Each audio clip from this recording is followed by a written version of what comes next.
Welcome to the today's section on transportation models. So this is unit 2. So already we have completed unit 1, unit 5,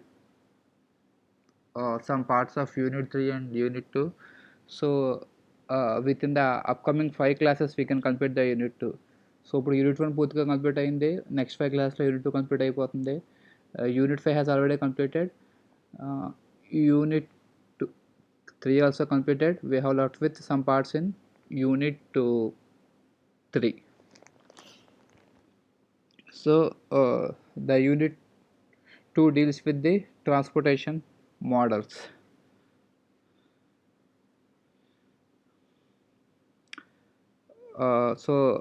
The real test starts here.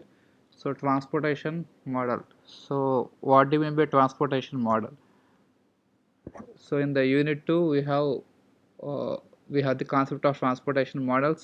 In the transportation models we will study about the initial basic feasible solution and optimal solution, and we have the maximization minimization problems and traveling salesman problems. So మన unit 1లో చూసినట్టుగానే so మనకి initial basic solution వస్తుంది. At the same time we get the optimal solution. So మీకు already initial basic solution అంటే ఏంటి, optimal solution అంటే ఏంటో డిస్కస్ చేసాము.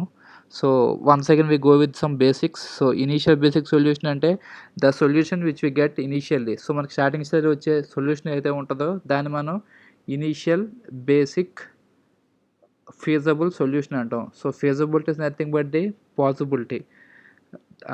ఆ ఇనీషియల్ బేసిక్ ఫీజబుల్ సొల్యూషన్ ఏదైతే ఉంటుందో దాన్ని కొంచెం ప్రాసెస్ చేస్తే మనకు వచ్చేదే optimal solution. So for every problem మనకి ఇచ్చిన ప్రాబ్లం ఏదన్నా కానీ ప్రతి ప్రాబ్లంకి మనం ఈ యూనిట్ 2లో initial basic feasible solution check చేస్తాము. After that we can go for checking the optimal solution. For example, I want to decrease the మా యూనిట్ 1 తీసుకోండి. సో మనం చాలా ప్రాబ్లమ్స్ డిస్కస్ చేసుకున్నాం. So for example, I want to decrease the cost of a product by manufacturing a product in different way. So ఒక ప్రొడక్ట్ని different way ద్వారా manufacture చేయడం ద్వారా నేను ఆ ప్రోడక్ట్ యొక్క కాస్ట్ని తగ్గించుకుందాం అనుకున్నాను. ఫర్ ఎగ్జాంపుల్, ఇప్పుడు నేను మ్యానుఫ్యాక్చర్ చేస్తున్న cost it may be 500 rupees. If I apply some new technology, I can manufacture up to some 300 rupees. So ఇప్పుడు నేను 500 రూపీస్కి మ్యానుఫ్యాక్చర్ చేస్తున్నాను. ఏదైనా న్యూ టెక్నాలజీ అప్లై చేస్తే దాన్ని 500 రూపీస్కే ఏదైనా న్యూ టెక్నాలజీ అప్లై చేస్తే దాన్ని 300 రూపీస్కే మ్యానుఫ్యాక్చర్ చేయొచ్చు. So I go with some steps. నేను కొన్ని స్టెప్స్ పర్ఫామ్ చేశాను. అప్పుడు నాకు మ్యానుఫ్యాక్చరింగ్ కాస్ట్ సమ్ 400 రూపీస్ వచ్చింది 500 నుంచి. అంటే కొంత పార్ట్ రెడ్యూస్ అయింది. ఆ రెడ్యూస్ అయిన పార్టే ఇనీషియల్ బేసిక్ ఫీజిబుల్ సొల్యూషన్. దాన్ని ఇంకా ప్రాసెస్ చేస్తే మనకి 300 రూపీస్ వచ్చింది. దాన్ని ఇంక ఎంత ప్రాసెస్ చేస్తామో 300 వస్తుంది ఫైనల్గా మ్యాక్సిమం కాస్ట్. సో దాన్ని మనం ఆప్టిమల్ సొల్యూషన్ అంటాం. అంటే మనం ప్రాసెస్ చేసే కూడా తగ్గుద్ది. So up to what extent ఎంతవరకు తగ్గించగలమో, ఎంత ఎక్స్టెంట్కి తగ్గించగలమో ఆ లాస్ట్ వచ్చే అవుట్పుట్టే మనకి ఆప్టిమల్ సొల్యూషన్ అవుతుంది. మనకున్న ఇనీషియల్ స్టేజ్లో కొంచెం సాల్వ్ చేసుకుంటే వాల్యూ తగ్గుతూ ఉంటుంది. దాన్ని మనం ఇనీషియల్ సొల్యూషన్ అంటాం. So in the transportation model we will deal with that. So unit 1 deals with the LPP. Unit 1 LPP means deal చేస్తుంది, linear programming problem LPP means. So unit 1 deals with LPP. Unit 2 also deals with the LPP. మనకి LPP అంటేనే initial basic feasible solution. దీన్ని సింపుల్గా IBFS అంటాం షార్ట్కట్లో. IBFS initial basic feasible solution. ఆ next వచ్చేది optimal solution. But ఇక్కడ మనం ఉపయోగించే మెథడాలజీ వేరు, అక్కడ ఉపయోగించే మెథడాలజీ వేరు. So generally the LPP model was developed by George B Dantzig after world war 2. So world war 2 తర్వాత అఫీషియల్గా వరల్డ్ వార్ 2 ముందు కూడా ఓఆర్ మెథడ్ యూజ్ చేసాం. బట్ అవన్నీ కూడా అన్అఫీషియల్, అంటే సైంటిఫికల్లీ ప్రూవెన్ కాదు. But LPP linear programming problem is the scientific method after World War II, which was developed by George B. Dantzig in 1947. So world war two తర్వాత 1947 1948 మధ్యలో జియోర్జ్ B డాన్సిగ్ అనే person so మనకి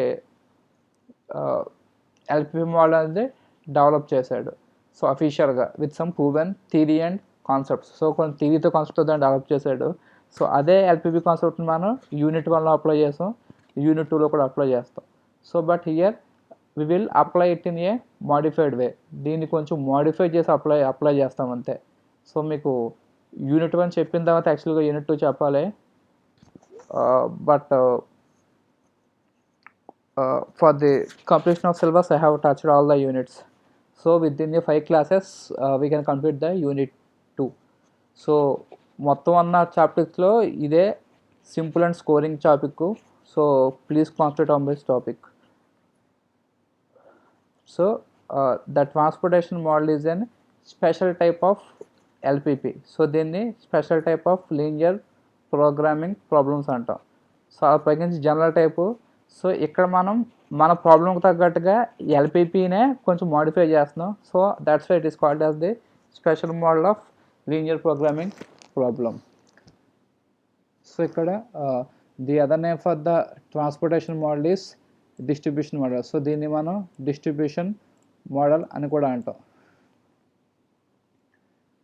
so it is also called as the network optimization model. So at what places we apply the transportation model. ఈ transportation మోడల్ని మనం ఏ ప్లేస్లో apply చేస్తాం? We apply in the places with the business problems. So ఎక్కడ ఏ business problem apply చేస్తామంటే such as the control and design of manufacturing plants, determining the sales techniques and locating the distribution centres and warehouses. So manufacturing ప్లాంట్స్లోని, sales టెరిటరీస్లోని, locating distribution సెంటర్స్లోని, వేర్ హౌసెస్లోని.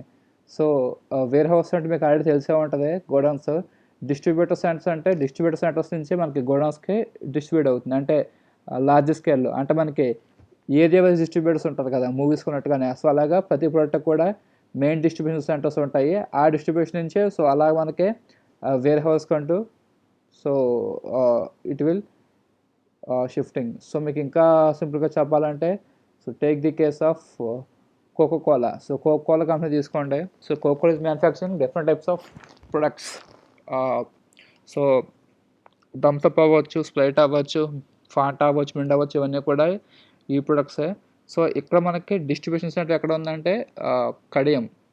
So సర్వరయ్య sugar limited ఉంటుంది, అదొక distribution centre. అక్కడి నుంచి మనకి వేరియస్ గోడౌన్స్కి కూల్ డ్రింక్స్ అనేవి డిస్ట్రిబ్యూట్ అవుతాయి.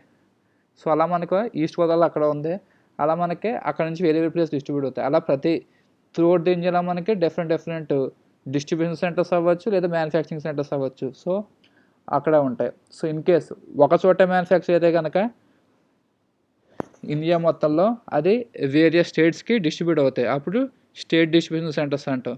మళ్ళీ స్టేట్ నుంచి డిస్ట్రిక్ట్ డిస్ట్రిబ్యూట్ అవుతాయి, డిస్ట్రిబ్యూషన్ సెంటర్స్. అక్కడ నుంచి చిన్న చిన్న గోడౌన్స్కి, వేర్ హౌస్కి డిస్ట్రిబ్యూట్ అవుతాయి. సో అక్కడ సేల్స్ టెరిటరీస్ అంటే సేల్స్ ఏరియాస్లోకి వాటిలోకి డిస్ట్రిబ్యూట్ అవుతాయి. సో అలాంటి పాయింట్స్ని మనం అలాంటి పాయింట్లో మనం ఇక్కడ దీన్ని యూస్ చేస్తాం. So we will go with some network diagram. So దీన్ని మనం నెట్వర్క్ ఆప్టిమైజేషన్ డయాగ్రామ్ అంటాం.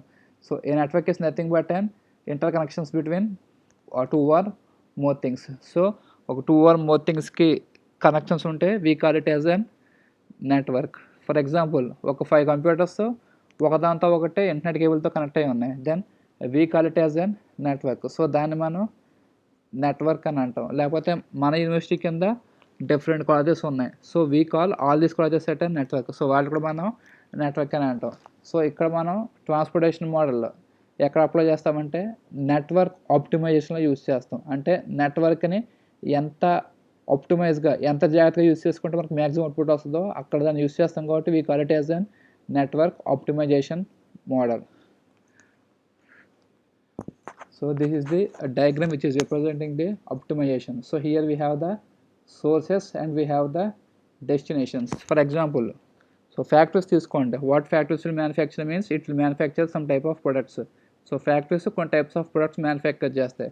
ఆ మ్యానుఫ్యాక్చర్ చేసిన ప్రొడక్ట్స్ ఎక్కడికి వెళ్తాయి? ఫ్యాక్టరీస్ నుంచి. ఫర్ ఎగ్జాంపుల్ సోర్సెస్నే ఫ్యాక్టరీస్ అనుకోండి. So from the factories they will go to the warehouses or గోడౌన్స్కి కానీ వేర్ హౌసెస్ కానీ వెళ్తాయి. అప్పుడు ఫ్యాక్టరీ అనేది సోర్స్ అవుతుంది, అంటే అక్కడ మ్యానుఫ్యాక్చరింగ్ అవుతుంది. అక్కడ మ్యానుఫ్యాక్చరింగ్ ప్రొడక్ట్స్ అనేవి కూడా వేర్ హౌసెస్కి గోడౌన్స్కి వెళ్తాయి.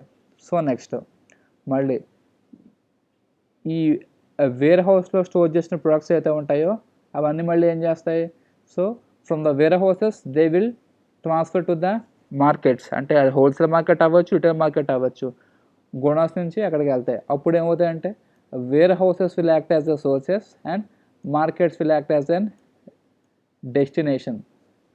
సో మనకి డెస్టినేషన్ అంటే ఫర్ ఎగ్జాంపుల్ మన గూగుల్ మ్యాప్లో డెస్టినేషన్ ఉంటుంది, అంటే మీరున్న లొకేషన్ నుంచి మీరు ఎక్కడికి రీచ్ అవ్వాలో సో దాన్ని డెస్టినేషన్ అంటాం. So here the destination is not always same and the source is also not always same.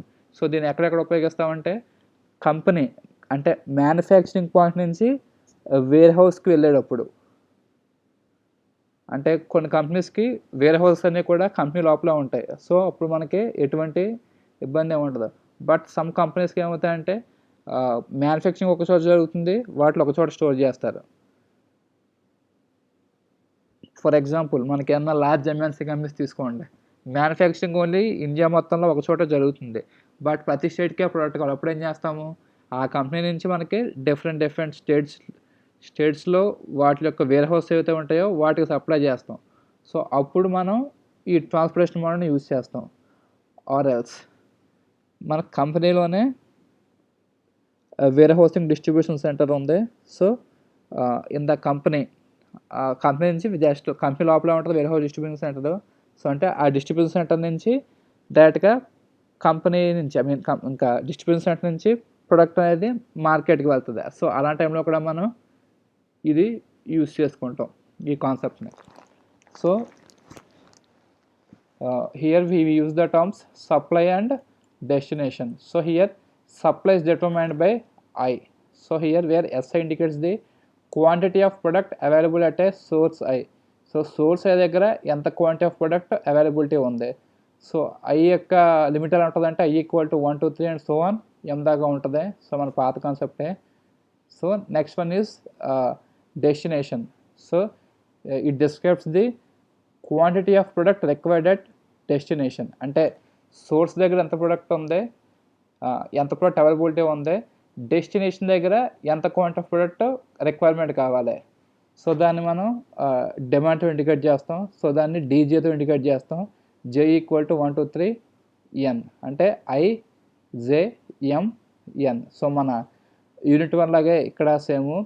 Next CIJ means the cost of shipping 1 unit from source I to destination J, అంటే ఈ source I నుంచి destination జేకి వెళ్తే పట్టే కాస్ట్ని మనం CIJ అని indicate చేస్తాం. So CIJ. So next one is XIJ. So XIJ and CIJ are located at each other. So ఇది సోర్స్ ఐ, ఇది destination J. So I equal to 1 2 3 and M దాకా ఉంటుంది, ఇది జే ఈక్వల్ టు 1 2 3 అండ్ M దాకా ఉంటుంది. Cost is CIJ. So cost అంటే ఒక supply నుంచి కానీ ఒక సోర్స్ నుంచి డెస్టినేషన్కి, అంటే ఇక్కడ నుంచి ఇక్కడికి వెళ్తానికే ఒక ప్రోడక్ట్ లేదా కొన్ని గ్రూప్ ఆఫ్ ప్రొడక్ట్స్ వెళ్ళడానికే పట్టే కాస్ట్ ఏదైతే ఉంటుందో సో దాన్ని సిఐతో ఇండికేట్ చేస్తాం. నెక్స్ట్ ఎక్స్ఐజే అంటే ఏంటంటే నెంబర్ ఆఫ్ ప్రొడక్ట్స్ ఇప్పుడు from source I to destination J, అంటే ఎన్ని ప్రొడక్ట్స్ షిఫ్ట్ అయినాయి, 1 ప్రొడక్టా, 10 ప్రొడక్ట్సా, 100 ప్రొడక్ట్సా, 1000 ప్రొడక్ట్సా, 1 lakh ప్రొడక్ట్సా, సోర్స్ ఐ నుంచి జే దాకా. సో ఇవి మనం మన ట్రాన్స్పోర్టేషన్ మోడల్స్లో ఫైండ్ అవుట్ చేయాలి. సో ఇక్కడ the main aim of using the transportation model is to reduce the transportation cost. Transportation cost ఎందుకు యూజ్ చేస్తామంటే కాస్ట్ రెడ్యూస్ చేసుకోవడానికి. So for the reduction of the cost we reduce the transportation model. ఎందుకంటే ఒక కంట్రీలో ఒక చోట manufacturing plant ఉంటే మీకు ఇంకా బెస్ట్ ఎగ్జాంపుల్ చెప్పాలంటే చూసుకోండి అమ్మా. సో మనకి కార్స్ తీసుకోండి, ఆటోమొబైల్స్. సో మారుతి సుజుకి తీసుకోండి, మామూలు ఈ టాటా కార్స్ ఏమైనా తీసుకోండి. సో మనకి Maruti Suzuki cars and Tata cars ఇవన్నీ కూడా ఎలా వస్తాయంటే త్రూ వాటర్ వేస్. సో మనకి వైజాగ్ పోర్ట్ ద్వారా వస్తుంది ఇవన్నీ కూడా, Maruti Suzuki and Tata. So ఈ కార్స్కి ఎలా ఉంటుందంటే మనకి వైజాగ్లో కాస్ట్ తక్కువ ఉంటుంది. విత్ బైక్స్కి కూడా అంతే. సో మనతో కంపేర్ చేసుకుంటే విజయవాడలో కాస్ట్ తక్కువ ఉంటుంది, లేదా వైజాగ్లో కాస్ట్ తక్కువ ఉంటుంది. ఇవి వైజాగ్లో కాస్ట్ తక్కువ ఉంటుంది, రాజమండ్రిలో కొంచెం కాస్ట్ పెరుగుతుంది, విజయవాడకి వెళ్తే ఇంకా కాస్ట్ పెరగచ్చు. అలాగే కొన్ని కార్స్ బై రోడ్ వేస్ ద్వారా వస్తాయి ఏపీలోకి, అప్పుడు విజయవాడ క్రాస్ వస్తాయి. అప్పుడు విజయవాడలో ఒక కాస్ట్ ఉంటుంది, రాజమండ్రిలో ఒక కాస్ట్ ఉంటుంది. సో అండ్ సామలకోట వైజాగ్లో ఒక కాస్ట్ ఉంటుంది. That means depending upon the distance, depending upon the other things, the cost will vary. So here by using the transportation model we try to minimize the transportation cost. So ఇక్కడ మనం ఈ transportation model consider చేసుకొని use చేసుకొని transportation కాస్ట్ని minimize చేయడానికి చూడడం కోసమే we are going for the applying the transportation cost. మీరు కావాలంటే బెస్ట్ ఎగ్జాంపుల్ బైక్స్ కూడా తీసుకోండి. ఇక్కడతో కంపేర్ చేసుకుంటే మనకి విజయవాడలో బైక్స్కి 5,000 to 10,000 రూపీస్ మనకి we will get at a lesser cost. So మనకి తక్కువ కాస్ట్కే వస్తాయి. సో మనకి కాస్ట్ ఎందుకు పెరిగిపోతాయంటే one is distance, second one is the toll gate charges they have to pay. So ఆ టోల్ పే చేసే కొద్ది కూడా ఛార్జెస్ పెరిగిపోతూ ఉంటాయి. సో ఏదైతే ట్రక్స్ క్యారీ చేస్తాయో వాటికి. సో ఇలా ఇన్ని ఫ్యాక్టర్స్ కూడా కన్సిడర్ చేసుకుంటారు. So now we will go with this diagram. For example ఒక కంపెనీకి ఒక 4 డిస్ట్రిబ్యూషన్ సెంటర్స్ ఉన్నాయనుకోండి. సో సౌత్ ఇండియా ఒకటి, నార్త్ ఇండియా ఒకటి, ఈస్ట్ ఇండియా ఒకటి, వెస్ట్ ఇండియా ఒకటి. సో ఇవి డెస్టినేషన్స్. అంటే 1 అనే మ్యానుఫ్యాక్చరింగ్ సెంటర్ నుంచి అది 1 అనే డెస్టినేషన్కి వెళ్ళొచ్చు, 2 అనే డెస్టినేషన్కి వెళ్ళొచ్చు, N అనే డెస్టినేషన్కి వెళ్ళొచ్చు. మళ్ళీ 2 నుంచి 1కి వెళ్ళొచ్చు, 2కి వెళ్ళొచ్చు, లాస్ట్ దానికి వెళ్ళొచ్చు, మళ్ళీ M నుంచి. అంటే every supply is connected to every distribution centre. So ఇలా ఎందుకు కనెక్ట్ అయి ఉంటాయి అంటే కనుక మనకి ఎగ్జాంపుల్స్ చూడండి. సో మనం will go with the online shopping. So మనం ఫ్లిప్కార్ట్, అమెజాన్లో కూడా ఆర్డర్స్ పెడతా ఉంటాం. సో మనకి కొన్ని ప్రొడక్ట్స్ చూడండి, ఫ్లిప్కార్ట్ అయితే మ్యాక్సిమం మనకి బెంగళూరు నుంచి షిప్ అవుతాయి మనకైతే కనుక. ఎందుకంటే మనకి Flipkart is a company which head quartered at Bengaluru. So Flipkart అనేది హెడ్ క్వార్టర్స్ అనేది బెంగళూరులో ఉంది. సో మీకు బెంగళూరులో మీకు మార్నింగ్ ఆర్డర్ పెడితే you will get the product at afternoon. So మీకు ఆఫ్టర్నూన్ డెలివరీ అయిపోతుంది. అదే మనకైతే depend upon the product it will take minimum 2 days. So మన ఈస్ట్ గోదావరిలో అయితే కనుక 2 to 3 days తీసుకుంటుంది ఫ్రమ్ బెంగళూరు దగ్గర నుంచి. అంటే మనకే బెంగళూరు దగ్గర కాబట్టి మనకి ఆ వేర్ హౌస్ షిఫ్ట్ అవుతుంది. ఇన్ కేసు మీరు ఆర్డర్ చేసిన ప్రొడక్ట్ బెంగళూరు లేకపోతే ఎక్కడైతే వేర్ హౌస్ ఉందో అక్కడ నుంచి మీకు షిఫ్ట్ అవుతుంది. So take the case of electronic goods అయితే ఉంటాయో ఇవి మనకి టీవీస్, వాషింగ్ మెషిన్స్, ఫ్రిడ్జెస్ ఇవన్నీ కూడా మనకి బెంగళూరు వేర్ హౌస్ నుంచి షిఫ్ట్ మనకు వస్తాయి మ్యాక్సిమం. సో మనకు కొన్ని జనరల్ టైప్ ఆఫ్ చిన్న ప్రొడక్ట్స్ ఉంటాయి. ఫ్లిప్కార్ట్లో పెట్టిన ఫోన్స్ కూడా మీకు బెంగళూరు వేర్ హౌస్ నుంచే షిఫ్ట్ అవుతుంది. మీరు కావాలంటే ఆర్డర్ పెట్టి చూడండి. సో క్లౌడ్ టెల్ లిమిటెడ్ అని ఉంటుంది, CLOUDTEIL, Cloudtail limited. So మనకి అక్కడి నుంచి షిప్ అవుతాయి. కొన్ని ప్రొడక్ట్స్ అనేవి మనకి we have the distribution centre at Hyderabad also. So Hyderabad మేడ్చల్లో కూడా ఒక వేర్ హౌస్ ఉంది ఫ్లిప్కార్ట్కి. సో మనకి అక్కడి నుంచి కూడా మనకి so maximum Flipkart products maximum majority products Bengaluru shift అవుతాయి. అక్కడ లేకపోతే కొన్ని ప్రొడక్ట్స్ హైదరాబాద్ నుంచి అవుతాయి. అలాగే అన్ని ప్రొడక్ట్స్ కూడా అన్ని వేర్ హౌస్లో ఉండవు. సో జనరల్ ప్రొడక్ట్స్ అన్నీ కూడా మనకి హైదరాబాద్ వేర్ హౌస్లో ఉంటాయి. ఎలక్ట్రానిక్ గూడ్స్, కాస్ట్లీ గూడ్స్ అన్నీ కూడా బెంగళూరు వేర్ హౌస్ నుంచి ఉంటాయి. So but what ever may be the product, for example ఒక ప్రొడక్ట్ బెంగళూరు వేర్ హౌస్లో ఉంది, హైదరాబాద్ వేర్ హౌస్లో ఉంది. సో మనకి ఎక్కడి నుంచి షిఫ్ట్ అవుతుందంటే for hour location Hyderabad is the nearest. మన లొకేషన్కి హైదరాబాద్ దగ్గర కాబట్టి హైదరాబాద్ నుంచే మనకి షిఫ్ట్ అవుతుంది.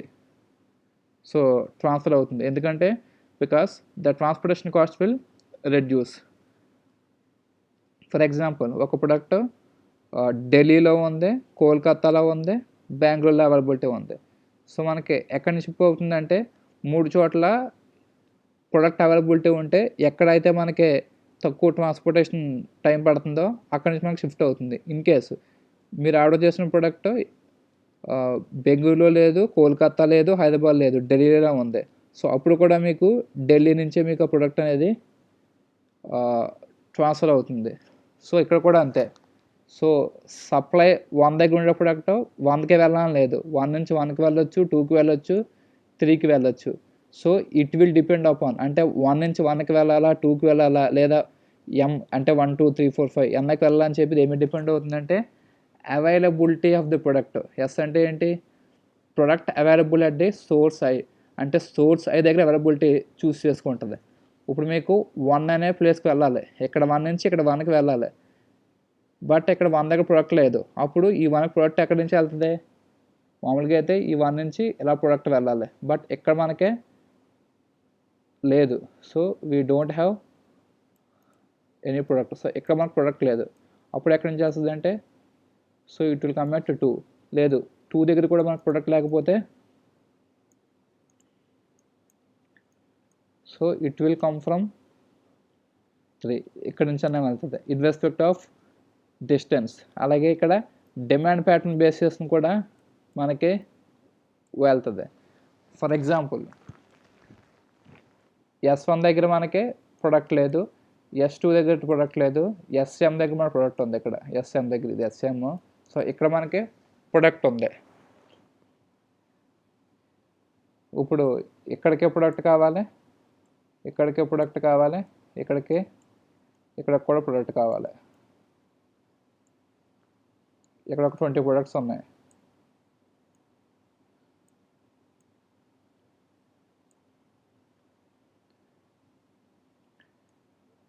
ఇక్కడ ఒక 2 ప్రొడక్ట్స్ కావాలి, ఇక్కడ ఒక 15 ప్రొడక్ట్స్ కావాలి,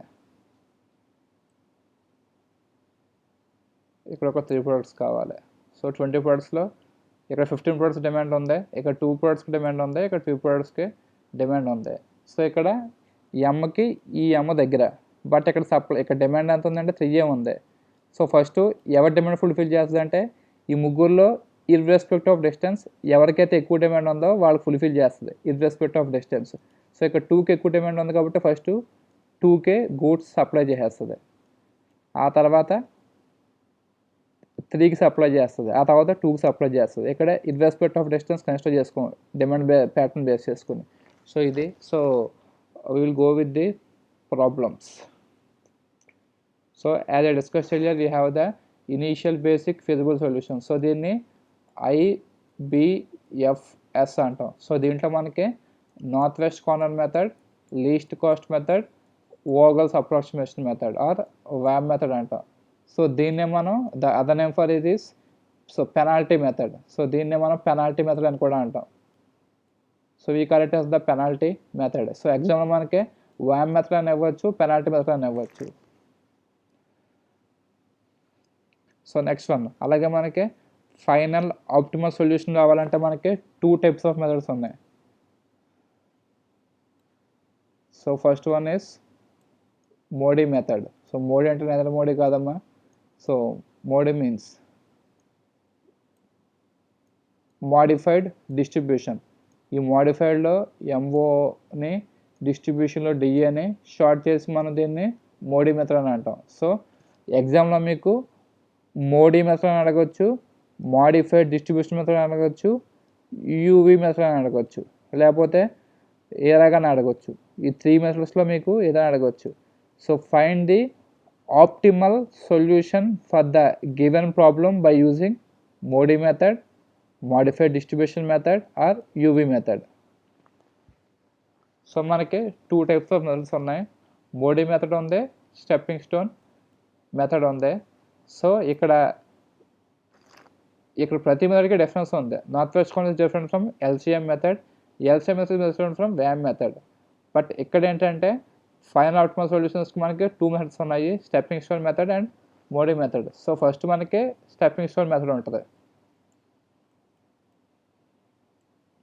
సో ఇక్కడ ఈ స్టెప్పింగ్ స్టోన్ మెథడ్లో కొన్ని డ్రాబ్యాక్స్ ఉన్నాయి. ఆ డ్రాబ్యాక్స్ని రెక్టిఫై చేస్తూ వచ్చిందే Modi method. So The Modi method is the advancement to the stepping stone method. So stepping stone method యొక్క అడ్వాన్స్మెంట్. ఇందులో కొన్ని నెగిటివ్ ఉన్నాయి, ఆ నెగిటివ్ నెటిఫై చేస్తే వచ్చిందే మనకి Modi method. So in the exam point of view stepping stone method అడగడం మనకి సిలబస్లో కూడా లేదు. ఎందుకు ఇది లేదు అంటే కనుక stepping stone method Modi method ఒకటే. అంటే స్టెప్పింగ్ స్టోన్ అప్లై చేస్తే ప్రాబ్లమ్ని అప్ టు 3/4 వరకే మనం కంప్లీట్ చేయగలం, ఫుల్గా మన ప్రాబ్లమ్ సాల్వ్ చేయలేం. సో కొంత ఎక్స్ట్రా వరకు సాల్వ్ చేయగలం, అదే డ్రాబ్యాక్. ఎందుకంటే మనం ఫైనల్గా కంప్లీట్ సొల్యూషన్ మనం ఫైండ్ అవుట్ చేయలేం, కొంతవరకు ప్రాబ్లమ్ చివరి దగ్గర రాగలం కదా పూర్తిగా సాల్వ్ చేయలేం. దాన్ని మోడీ మెథడ్ రెక్టిఫై చేస్తుంది. So Modi method is similar to stepping stone method. ఈ స్టెప్పింగ్ స్టోన్ మెథడ్కి కొంత పార్ట్ ఎక్స్టెన్షన్ చేస్తే కనుక అప్పుడు మనకు వచ్చేదే మోడీ మెథడ్. సో అప్పుడు మనకు వచ్చేదాన్నే మోడీ మెథడ్ అంటాం. So in the syllabus we have the MODI method. So stepping stone method అన్నా దీనికి అడ్వాన్స్మెంట్ చేస్తే వచ్చేదే మోడీ మెథడ్. సో మనకి స్టెప్పింగ్ స్టోన్ మెథడ్ ప్రత్యేకంగా సిలబస్లో ఏమీ లేదు, జస్ట్ ఇది మీ రెఫరెన్స్ కోసం చెప్పాను. సో దీన్ని మనం యూవీ మెథడ్ అని అంటాం. యూవీ అంటే U indicates the columns and V indicates the rows. So we will go with the problems. So ప్రాబ్లమ్స్లో మనకు చెప్పాను కదా, నార్త్ వెస్ట్ కార్నర్ మెథడ్ ఉంది, లీస్ట్ కాస్ట్ మెథడ్ ఉంది, వ్యామ్ వాగల్స్ అప్రాక్సిమేషన్ మెథడ్ ఉంది. సో దీన్ని మనం నార్త్ వెస్ట్ కార్నర్ మెథడ్ ఎందుకు అంటున్నామంటే కనుక ఇప్పుడు మీరు ప్రొడక్ట్స్ చెప్పాను కదా, సోర్స్ ఎస్ నుంచి డెస్టినేషన్ డీకి ప్రొడక్ట్స్ అనేవి డిస్పాచ్ అవుతాయి. బట్ ఈ మెథడ్ అప్లై చేసుకున్న ముందు ఎక్కడ డిస్పాచ్ అవుతాయంటే first irrespective of demand we will distribute the products to the north west corner. ఇప్పుడు మీరు డిస్ట్రిబ్యూషన్ సెంటర్ ఉంది, మీరు అక్కడ నుంచి డిఫరెంట్ పార్ట్స్ ఆఫ్ ఇండియాకి మీరు ప్రొడక్ట్స్ పంపించాలి. ఫర్ ఎగ్జాంపుల్ సెంట్రల్ ఇండియా ముంబైలో మీ డిస్ట్రిబ్యూషన్ సెంటర్ ఉంది, సో అక్కడ నుంచి మీరు ప్రతి స్టేట్కి పంపించాలి. సో అయితే మీరు ఫస్ట్ ఏ స్టేట్కి పంపిస్తారంటే ఈ మెథడ్ ప్రకారం నార్త్ వెస్ట్ డైరెక్షన్స్లో ఏ స్టేట్స్ అయితే ఉన్నాయో ఆ స్టేట్స్లో ఫస్ట్ పంపిస్తూ ఉంటాం, ఆ తర్వాత అక్కడి నుంచి స్టార్ట్ చేసుకొని మిగిలిన స్టేట్స్కి వెళ్తూ ఉంటాం అన్నమాట. సో అక్కడి నుంచి ఫస్ట్ డిస్ట్రిబ్యూట్ చేసుకుంటూ వస్తాం నార్త్ వెస్ట్ కార్నర్ మెథడ్లో. సో మనకున్న initial basic physical sources methods ఉన్నాయి, north west corner method, least cost method and VAM method. ఉన్న మెథడ్స్లో ఇదే మనకి simple and efficient method to obtain the initial basic feasible solution. So మనకి feasibility అంటే chance అనొచ్చు, అవైలబిలిటీ అనొచ్చు, పాసిబిలిటీ అనొచ్చు. సో దీన్ని ఉన్న మెథడ్లో ఇదే సింపుల్ అండ్ ఎఫిషియంట్ మెథడ్. ఈ మెథడ్లో ఉన్న ఇది ఏంటంటే this method does not take into account the cost of transportation or any route. ఆమె స్పెల్లింగ్ తప్పు రాశారు, ROUTE రూట్, ROOT కాదు. రూట్ అంటే సో చెట్టు కాండాలా వస్తాయి, ROUTE. So it does not consider the route. ఇది రూట్ కన్సిడర్ చేయదు, ట్రాన్స్పోర్టేషన్ కాస్ట్ కన్సిడర్ చేయదు. ఎంత కాస్ట్ ఎక్కువ అన్నా కానీ ఫస్ట్ నార్త్ వెస్ట్ కార్నర్కి వెళ్ళి ప్రొడక్ట్ వస్తుంది irrespective of demand and other things. So demand ఇదంతా కూడా ఏం కన్సిడర్ చేయదు, it will consider only the direction. ఇది ఓన్లీ డైరెక్షన్నే కన్సిడర్ చేస్తుంది, అందుకే దీన్ని నార్త్ వెస్ట్ కార్నర్ మెథడ్ అంట. So next one is least cost method. So ఇది నేమ్ మనకి ఆల్రెడీ ఇండికేట్ చేస్తూనే ఉంది. సో ఇక్కడ ఏంటంటే so this method will try to minimise the transportation cost as much as possible within the less cost. అంటే తక్కువ కాస్ట్లో మనం ఎంతవరకు ట్రాన్స్పోర్ట్ చేయగలవో అంతవరకు మనం ట్రాన్స్పోర్ట్ చేస్తాం. So here the main objective is to minimise the transportation cost. దీని main objective ఏంటంటే ట్రాన్స్పోర్టేషన్ కాస్ట్ని మినిమైజ్ చేయడమే. Where we must try to transport as much as possible. అంతే తక్కువ కాస్ట్లో మనం ఎంతవరకు ట్రాన్స్పోర్ట్ చేయగలమో మన సోర్స్ నుంచి అంతవరకు కూడా మనం ట్రాన్స్పోర్ట్ చేస్తాం. సో త్రూ దిస్ రూట్ ఇది కూడా మాడిఫై చేసుకోండి, ROUTE. So through this route where transportation cost is lowest. So ఇక్కడ ట్రాన్స్పోర్టేషన్ కాస్ట్ అనేది లోయెస్ట్గా ఉంటుంది. ఇది ఏం కన్సిడర్ చేస్తుంది అంటే minimum unit cost of transporting cost for applying the initial solution. So ఒక ప్రోడక్ట్ని ఒక సోర్స్ నుంచి డెస్టినేషన్కి ట్రాన్స్పోర్ట్ చేయడంలో మినిమం కాస్ట్ ఏ రూట్కి అయితే అవుద్దో ఆ రూట్ని ప్రిఫర్ చేస్తుంది. So next one is the Vogel's approximation method. So దీన్ని we call it as the heuristic method or హెక్యూరిస్టిక్ method అని దీన్ని ఎందుకంటామంటే మనకు ఇప్పుడు ఒక ప్రాబ్లం ఇచ్చాడు, ఆ ప్రాబ్లమ్ని నార్త్ వెస్ట్తో సాల్వ్ చేయొచ్చు, లీస్ట్ కాస్ట్తో సాల్వ్ చేయొచ్చు, వామ్ మెథడ్తో సాల్వ్ చేయొచ్చు. బట్ మీరు అబ్జర్వ్ చేసినట్టయితే ట్రాన్స్పోర్టేషన్ కాస్ట్ అనేది నార్త్ వెస్ట్ కార్నర్ కంటే లీస్ట్ కాస్ట్ తక్కువ వస్తుంది, లీస్ట్ కాస్ట్ కంటే వామ్ మెథడ్కి తక్కువ వస్తుంది. అంటే ఈ రెండు మెథడ్స్తో పోల్చుకుంటే ఈ మెథడ్ అనేది బాగా efficient method. The warm method is more efficient when compared to the least cost and north west corner.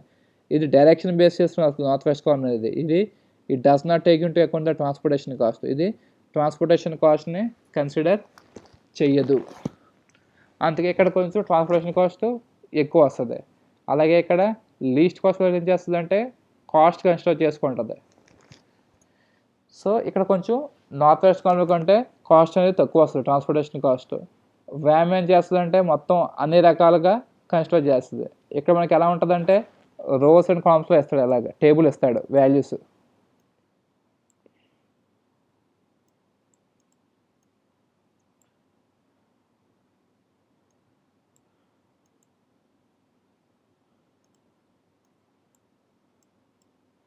So మనకి ఎలాగా రోస్ అండ్ కాలమ్స్ ఇస్తాడు ప్రాబ్లము. సో ఇక్కడ మనం ఒక్కో దాంట్లో కూడా కన్సిడర్ చేసుకుంటాం.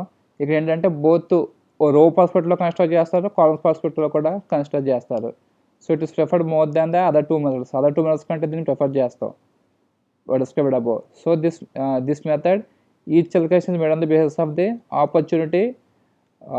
అంటే ఆపర్చునిటీ అంటే penalty or extra cost that it has been incurred. అంటే ఇక్కడ దీని కాన్సెప్ట్ ఏంటంటే so it will reduce the transportation cost as much as possible by considering all the penalties.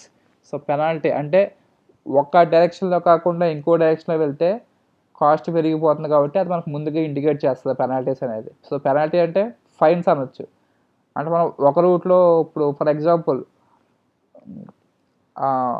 I want to go to some place, నేను మా location వేరే ప్లేస్కి వెళ్ళాలి, దానికి డిఫరెంట్ రూట్స్ ఉంటాయి.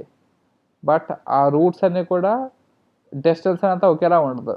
So for example Rajahmundry to Kakinada తీసుకోండి. I want to travel from Rajahmundry to Kakinada. So we have different routes. So డైరెక్ట్గా Rajanagaram, so Peddapuram, Rangampeta, Samalkot నుంచి రావచ్చు, లేకపోతే ఇలాగ ధవళేశ్వరం, బెక్కవోలు, అనపత్తి, ద్వారపూడి ఈ రూట్ నుంచి రావచ్చు. So but the distance will vary. So ఇలాంటివన్నీ కూడా కన్సిడర్ చేసుకుంటుంది పెనాల్టీస్. అంటే మనకి రాంగ్ రూట్ ప్రిఫర్ చేస్తే పెనాల్టీ పడుతుంది అది. సో మీకు ప్రాబ్లం అనేది చేసాక అర్థమవుతుంది. So the allocation certain cells with minimum transportation cost where it is missed. So మనకి ఎక్కడైతే ఏ సెల్లో అయితే ఏ రూట్లో వెళ్తే మినిమం ట్రాన్స్పోర్టేషన్ కాస్ట్ అవుతుందో అది కన్సిడర్ చేస్తుంది.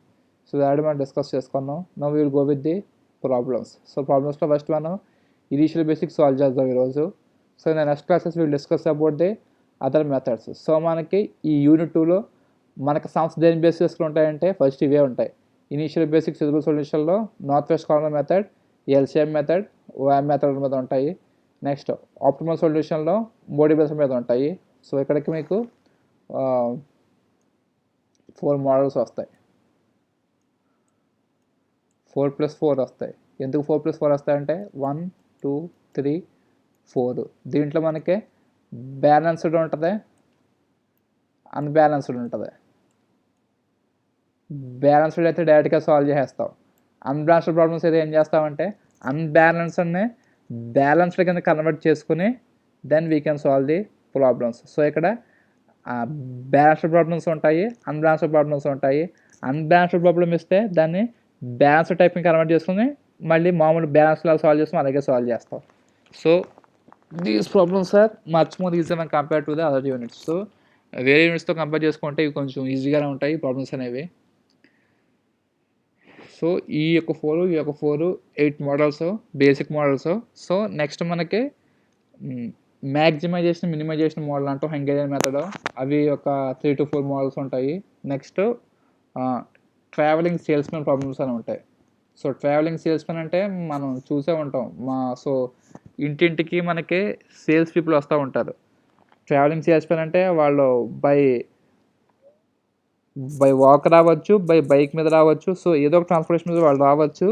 సో వాళ్ళు ఏ విధంగా రూట్ ఫిక్స్ చేసుకుంటే తక్కువ టైంలో వెళ్ళే రూట్లో మళ్ళీ వెళ్ళకుండా మ్యాక్సిమం రూట్స్ కవర్ చేయగలరు అనేదాన్నే మనం సేల్స్మెన్ ప్రాబ్లం అంటాం. సో అర్థమైందమ్మా.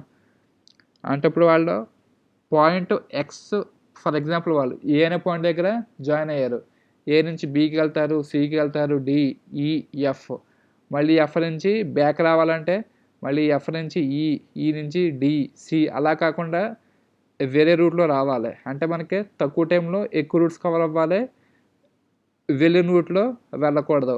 ఆ విధంగా మనం ఆ సేల్స్ పీపుల్కి మ్యాప్ రెడీ చేసి ఇస్తే కనుక సో వాళ్ళు వెళ్ళిన రూట్ వెళ్ళకుండా, అంటే ఇప్పుడు వెళ్ళిన రూట్లో వెళ్తే ఏమవుతుంది, వెళ్ళాలి అక్కడ సేల్స్ చేయాలి, మళ్ళీ అదే రూట్లో వెనక్కి రావాలి. దీనివల్ల ఏమవుతుందంటే టైం అనేది వేస్టేజ్ అవుతుంది. సో అలా టైం వేస్టేజ్ అవ్వకుండా వేరే రూట్ ప్రిఫర్ చేసుకుంటే తక్కువ టైంలో ఎక్కువ సేల్స్ చేయడం కానీ లేకపోతే తక్కువ టైంలో సేల్స్ ఆటోమేట్ చేయడం కానీ జరుగుతుంది. సో దాన్ని మనం ట్రావెలింగ్ సేల్స్మెన్ ప్రాబ్లమ్స్ అంటాం.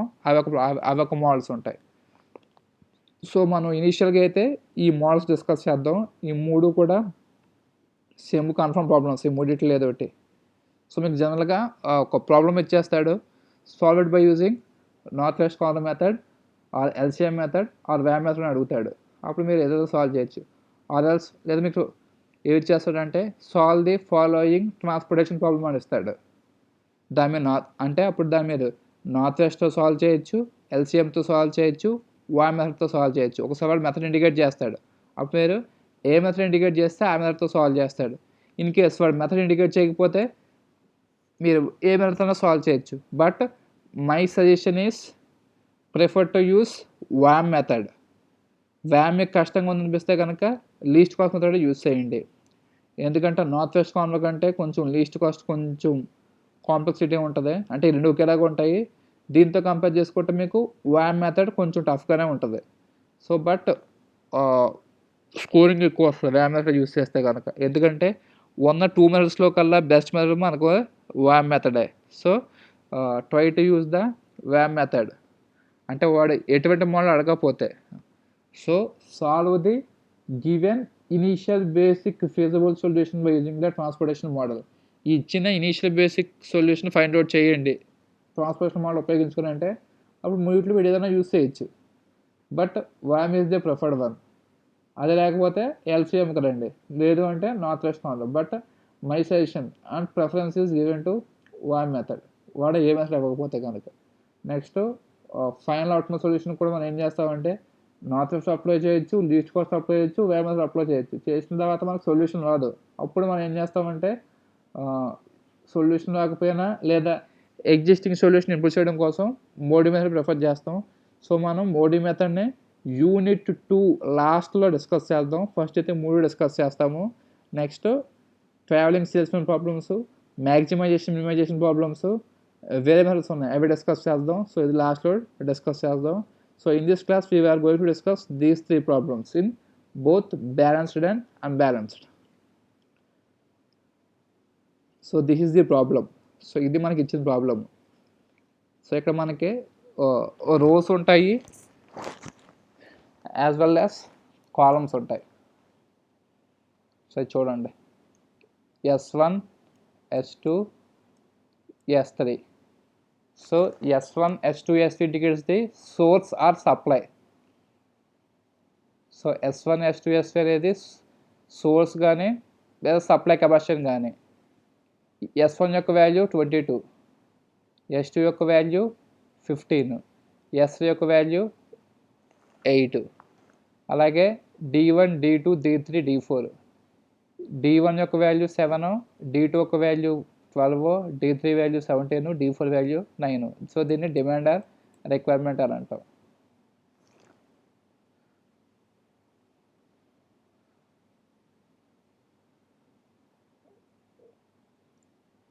సో ఒకసారి ఇప్పుడు చూడండి అమ్మా, మనకు కావాల్సింది ఏంటంటే మన కాస్ట్ ఫైండ్ అవుట్ చేయాలి. ఏ కాస్ట్ అంటే total transportation cost. Total transportation cost మనం ఫైండ్ అవుట్ చేయాలి. దీన్ని నేను ఎందుకు టోటల్ ట్రాన్స్పోర్టేషన్ కాస్ట్ అంటున్నామంటే, మామూలుగా అయితే TC means transportation cost. TC అంటే ట్రాన్స్పోర్టేషన్ కాస్ట్, టీటీసీ అంటే total transportation cost. For example మీకు ఇంకా బెటర్ అండర్స్టాండింగ్ చెప్పాలంటే, మీరు స్విగ్గీ కానీ జొమాటో కానీ తీసుకోండి అమ్మా. ఏదో ఒక బిర్యానీ ఆర్డర్ పెట్టారు, చికెన్ బిర్యానీ. సో దాని కాస్ట్ వచ్చి 250 రూపీస్. సో స్విగ్గీ కూడా మనకు షిప్పింగ్ ఛార్జెస్ వేస్తారు కదా, ట్రాన్స్పోర్టేషన్ ఛార్జెస్ ఏదో ఒకటి. సో లేదా సర్వీస్ ఛార్జెస్ ఏదైనా అనుకోండి. సో అదొక 25 రూపీస్ అనుకోండి. ఇప్పుడు ఈ 25 రూపీస్ ఏదైతే ఉందో ఈ రెండు యాడ్ చేయండి. So will get 275 rupees. ఈ 275 రూపీస్ ఇస్ ది టీటీసీ, అంటే total transportation cost. Total transportation cost అంటాం. టోటల్ ట్రాన్స్పోర్టేషన్ కాస్ట్ అంటే ఇక్కడ కాస్ట్ ఆఫ్ ద ప్రొడక్ట్ ఉంటుంది, కాస్ట్ ఆఫ్ ట్రాన్స్పోర్టేషన్ ఉంటుంది. అంటే ఇది బిర్యానీ కాస్ట్, ఇది మనకి హోటల్ నుంచి మన ఇంటికి తీసుకొచ్చి ఇచ్చినందుకు ఆ సర్వీస్ బాయ్కి మనం పే చేసే ఛార్జ్ అనుకోండి, గేదె అనుకోండి. సో ఇది total transportation cost. Transportation cost అంటే ఓన్లీ ఈ 25 రూపీస్ వస్తుంది. దాంట్లో ప్రొడక్ట్ కాస్ట్ కానీ ఇది కానీ రాదు, ఈ 250 రాదు ఇంకా. సో ఈ 250 రాదు, ఓన్లీ ఇదే వస్తుంది. ఈ 250 ప్లస్ ఇది క్లిక్ చేస్తే టోటల్ ట్రాన్స్పోర్టేషన్ కాస్ట్ వస్తుంది. మనకి ప్రాబ్లం ఏం వేస్తాడంటే ఎస్ఐ ఇస్తాడు, quantity of product available at source. Next DJ ఇస్తాడు, quantity of demand available at destination J.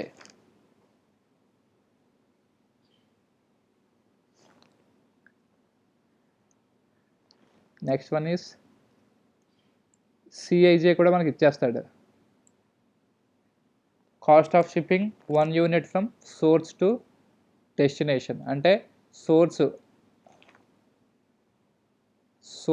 S1 నుంచి డెస్టినేషన్ ఇక్కడికి, S1 నుంచి D1కి, లేదా S2 నుంచి D2కి, లేదా ఇక్కడ నుంచి ఇక్కడికి, లేదా S1 నుంచి D1కి వెళ్ళొచ్చు, D2కి వెళ్ళొచ్చు, D3కి వెళ్ళొచ్చు.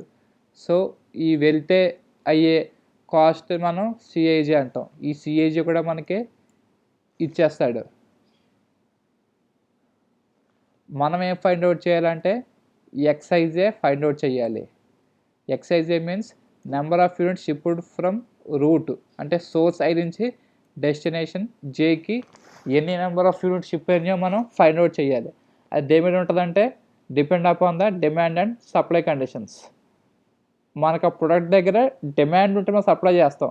ఇప్పుడు ఎందుకంటే మనకి కొన్ని ప్రొడక్ట్స్ మనం మ్యానుఫ్యాక్చర్ చేస్తాం కంపెనీలోని, మన ప్రొడక్ట్కి మార్కెట్లో డిమాండ్ లేదు, అప్పుడు మనం ఏం చేస్తాం, ఫ్యాక్టరీలోనే పెట్టుకుంటాం ప్రొడక్ట్స్ అనేవి. మార్కెట్లో డిమాండ్ లేదు కాబట్టి, ఇన్ కేసు డిమాండ్ ఉంటే ఏం చేస్తాం, we will transfer the products from company to the market. Company నుంచి మార్కెట్కి ట్రాన్స్పోర్టేషన్ చేస్తాం. డిమాండ్ లేకపోతే we will keep them in the company. So వాటిని మనం కంపెనీలోనే పెట్టుకుంటాం. ఎందుకంటే డిమాండ్ లేకుండా వాటిని మార్కెట్ పంపిస్తే ఏమవుతుందంటే మార్కెట్లో మన ప్రోడక్ట్ ఎవడో కూడా కొనుక్కోవాలి, హోల్సేల్స్ కానీ రిటైల్స్ కానీ. సో అక్కడ డిమాండ్ కన్ఫర్మ్గా ఉంటే వాళ్ళు మనకు ఆర్డర్ చేస్తారు, we requires this much of products అని చెప్పి, హోల్సేల్స్ రిటైల్స్ కానీ. అప్పుడు మనం తీసుకెళ్తాం. వాళ్ళు అడగకుండా మనం తీసుకెళ్తే ఏమవుతుందంటే దే సెడ్ నో. సో వాళ్ళు నో చెప్పొచ్చు మన ప్రోడక్ట్ డిమాండ్ లేకపోతే. అప్పుడు ఏమవుతుంది, మళ్ళీ మనం తీసుకున్న ప్రొడక్ట్స్ అన్నీ కూడా వెనక్కి తీసుకురావాలి. సో మనకి ట్రాన్స్పోర్టేషన్ ఛార్జెస్, అదర్ ఛార్జెస్ అన్నీ కూడా మనకి వేస్ట్ అయిపోతాయి.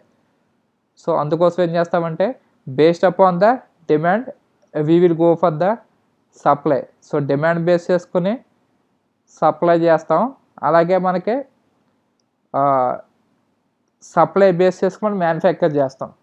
అంటే మీకు చెప్పాను కదా, వేర్ హౌస్ ఎక్కడ ఉందనుకోండి, ఇప్పుడు ఒక ప్రొడక్ట్ ఉంది, ఫర్ ఎగ్జాంపుల్ మన షుగర్ ఫ్యాక్టరీ తీసుకోండి సామర్లకోటలో. సో అక్కడే షుగర్ మ్యానుఫ్యాక్చరింగ్ అవుతుంది. సో అక్కడి నుంచి అది 2-3 గోడౌన్స్కి వెళ్ళొచ్చు. ఆ గోడౌన్ రాజమండ్రిలో ఉండొచ్చు, పెద్దాపురంలో ఉండొచ్చు, పిఠాపురంలో ఉండొచ్చు. ఆ గొడవ కంపెనీ ఉందనుకోండి ప్రాబ్లమే ఉండదు. అప్పుడు డైరెక్ట్ కంపెనీ నుంచే మార్కెట్‌కి వెళ్ళిపోద్ది. హోల్‌సేల్ మార్కెట్‌కి గానీ, రిటైల్ మార్కెట్‌కి గానీ. లేదు ఇప్పుడేమవుతుందంటే ఆ ప్రొడక్ట్ కంపెనీ నుంచి డైరెక్ట్‌గా వేర్ హౌస్‌కి వెళ్ళిపోద్ది. సో, పెద్దాపురం, పిఠాపురం, రాజమండ్రి ఇలా డిఫరెంట్ వేర్ హౌస్‌కి వెళ్ళిపోద్ది. సో, అక్కడి నుంచి అది మార్కెట్‌కి వెళ్తది. సో, అక్కడ మనకి డిఫరెంట్ ఫ్యాక్టర్స్ కన్సిడర్ చేసుకొని మనకి కంపెనీ నుంచి వేర్ హౌస్‌కి డిస్ట్రిబ్యూషన్ జరుగుతుంది. అంటే ఇప్పుడు ఫర్ ఎగ్జాంపుల్ షుగరే తీసుకోండి. సో, సామర్లకోట నుంచి పిఠాపురం వేర్ హౌస్‌కి వెళ్తుంది. పిఠాపురం సిటీ నుంచి అక్కడి నుంచి అలా మన మార్కెట్‌కి డిస్ట్రిబ్యూట్ అవుతుంది. ఫర్ ఎగ్జాంపుల్ సో, అందరికీ కొలెస్ట్రాల్ పెరిగిపోతుందని ఇంకోటి షుగర్ తినటం మానేశారు మార్కెట్‌లో. అప్పుడు ఏమవుతుంది షుగర్ డిమాండ్ అనేది తగ్గిపోవచ్చు బాగానే. అంటే షుగర్ బదులు వీళ్ళు వేరే ఆల్టర్‌నేటివ్ ఈ బెల్లం, జాజరీ గాని, ఇంకోటి గాని యూజ్ చేయడం వల్ల ఏమవుతుంది షుగర్ డిమాండ్ తగ్గిపోవచ్చు. తగ్గిపోతే ఏమవుతుందంటే ఈ వేర్ హౌస్ అంటే సామర్లకోట మ్యానుఫ్యాక్చరింగ్ అవుతుంది. పిఠాపురం నుంచి మార్కెట్‌కి వెళ్తుంది. సో, మార్కెట్‌లో డిమాండ్ లేకపోతే పిఠాపురం వేర్ హౌస్‌లోనే ఉండిపోద్ది. ఎందుకంటే డిమాండ్ లేకుండా వాళ్ళు మార్కెట్‌కి పంపిస్తే ఏమవుతుందంటే మన ట్రాన్స్‌పోర్టేషన్ కాస్ట్ వేస్ట్ అవుతుంది కాబట్టి పిఠాపురంలోనే వేర్ హౌస్‌లోనే ఉండిపోద్ది. ఇప్పుడు పిఠాపురం వేర్ హౌస్ వాళ్ళు ఏం చేస్తారంటే they will give information to the company. వాళ్ళు కంపెనీకి ఇన్ఫర్మేషన్ ఇస్తారు. ఏమైనా ఇన్ఫర్మేషన్ ఇస్తారంటే please reduce the production of sugar. Sugar production తగ్గించమని just they will give some message ఇస్తారు. ఎందుకంటే మార్కెట్‌లో డిమాండ్ లేదు. డిమాండ్ లేకుండా మ్యానుఫ్యాక్చర్ చేస్తే ఏమవుతుంది? So, it will cause a loss to the company. So, ఇలా మనకి డిమాండ్ బేస్ చేసుకొని సప్లై ఉంటది. సప్లై బేస్ చేసుకొని డిమాండ్ కూడా డిపెండ్ అవుతుంది. So, here we have to find out the XIJ. XIJ మనం ఫైండ్ ఔట్ చేయాలి. అప్పుడు సిఐజే ఇంటూ ఎక్స్ఐజే చేస్తే అంటే cost of shipping, number of units shipped ఆ 2 చేస్తే మనకి టోటల్ కాస్ట్ వస్తుంది. ఇప్పుడు చూడండి. సో, ఇక్కడ చెప్పాం కదా ఎస్ఐ వాల్యూస్ 22, 15, 8 ఇవి SI values. D1, D2, D4 values ఏంటి 7, 12, 17, 9 ఏమో కాస్ట్ వాల్యూస్ అమ్మ 5, 2, 4 అన్నీ కూడా కాస్ట్ వాల్యూస్. ఇప్పుడు చూడండి మీకు ఎలా ఉంటుందంటే సో ఇది S1 సోర్స్ 1 సోర్స్ 1 నుంచి D1కి వెళ్ళొచ్చు అంటే డెస్టినేషన్ 1కి వెళ్ళొచ్చు, డెస్టినేషన్ 2కి వెళ్ళొచ్చు, డెస్టినేషన్ 3కి వెళ్ళొచ్చు, డెస్టినేషన్ 4కి వెళ్ళొచ్చు. అంటే S1 నుంచి D1కి వెళ్ళొచ్చు, D2కి వెళ్ళొచ్చు, D3కి వెళ్ళొచ్చు, D4 వెళ్ళొచ్చు. అలాగే S2 నుంచి D1కి, S2 నుంచి D2కి, S3 నుంచి D3కి, S2 నుంచి D4కి, అలాగే S3 to D1, S3 to D2, S3 to D3, S3 to D4కి వెళ్ళొచ్చు. సో ఇక్కడ మనకి సోర్స్ ఇచ్చేసాడు, డిమాండ్ ఇచ్చేసాడు, ఇది కాస్ట్ ఇచ్చాడు. అంటే S1 నుంచి D1కి వెళ్తాకే 5 రూపీస్ కాస్ట్ అవుతుంది. S1 నుంచి D2కి వెళ్తాకే 2 రూపీస్ కాస్ట్ అవుతుంది. S1 నుంచి D3కి వెళ్తాకే 4 రూపీస్ కాస్ట్. S1 నుంచి D4కి వెళ్తాకే 3 రూపీస్ కాస్ట్. S2 నుంచి D1కి వెళ్తాకే 4 రూపీస్, S2 నుంచి D2కి వెళ్తాకే 8 రూపీస్, S2 నుంచి D3కి వెళ్తానికే 1 రూపీ, S2 నుంచి D4కి వెళ్తాకే 6 రూపీస్. ఇవన్నీ కూడా ట్రాన్స్పోర్టేషన్ కాస్ట్. అంటే మనం S1 తీసుకోండి. S1 అంటే సప్లై అంటే సోర్స్ ఇది అంటే కంపెనీ అనుకోండి. కంపెనీ దగ్గర ఎన్ని ప్రొడక్ట్స్ ఉన్నాయి మనకి 22 ప్రొడక్ట్స్ ఉన్నాయి.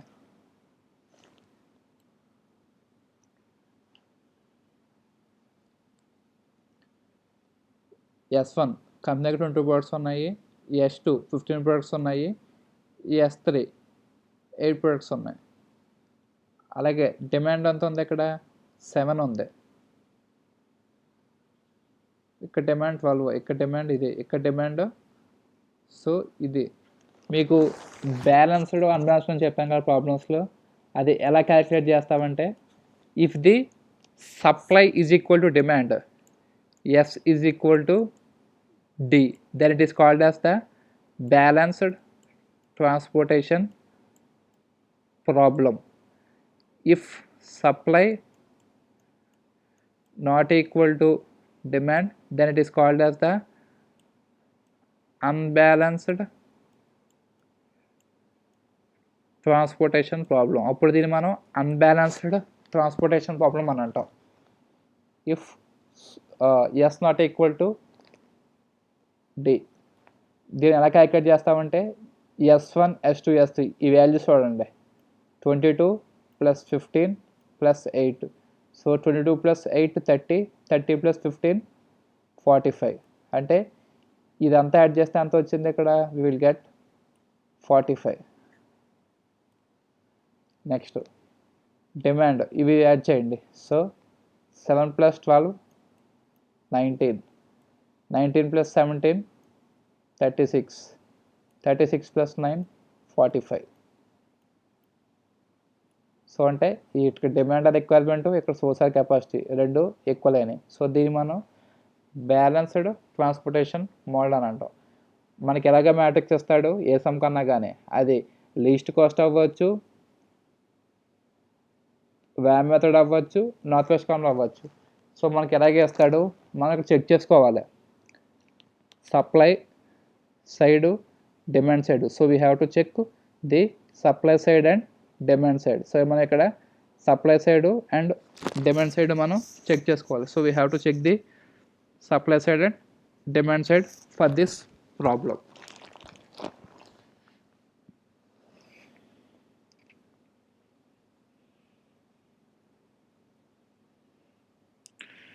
సో ఇప్పుడు మనం ఈ ఇచ్చిన ప్రాబ్లమ్ని ఏం చేస్తామంటే we solve it by using the north west corner method. So దీన్ని మనం north west corner method use చేస్తాం. సో మీకు అర్థమై ఉంటుంది కదా, ఇది సప్లై S1 S2 S3 అంటే 3 గోడౌన్స్ అనుకోండి. S1 S2 S3 3 గోడౌన్స్ ఉన్నాయి. D1 D2 D3 4 మార్కెట్స్ ఉన్నాయి. అంటే S1 గోడౌన్ నుంచి D1కి వెళ్ళొచ్చు, D2కి వెళ్ళొచ్చు, D3కి వెళ్ళొచ్చు, D4కి వెళ్ళొచ్చు. అలాగే S2 నుంచి D1, S2 నుంచి D2, S2 నుంచి D3, S2 నుంచి D4, అలాగే S3 నుంచి కూడా D1 D2 D3 D4కి వెళ్ళొచ్చు. ఇవేంటి ట్రాన్స్పోర్టేషన్ కాస్ట్. S1 అనే గోడౌన్ నుంచి D1 అనే మార్కెట్కి వెళ్తానికి 5 రూపీస్ అవుతుంది. S1 అనే గోడౌన్ నుంచి D2కి వెళ్తానికి 2 రూపీస్. S1 అనే గోడౌన్ నుంచి D3కి వెళ్తానికి 4 రూపీస్. S1 అనే గోడౌన్ నుంచి D4కి వెళ్తానికి 3 రూపీస్. ఇది ఎలా బేస్ చేసుకుని ఉంటుందంటే based upon the supply and demand constants base చేసుకునే ఇది ఉంటుంది. So first of all we will go with the north west corner method. So మనం ఫస్ట్ నార్త్ వెస్ట్ కార్నర్ మెథడ్తో దీన్ని సాల్వ్ చేస్తాం. సో మనం ఆల్రెడీ సో చూడండి, సో మనకి ఎలా డైరెక్షన్స్ ఉంటాయి. సో ఇది నార్త్,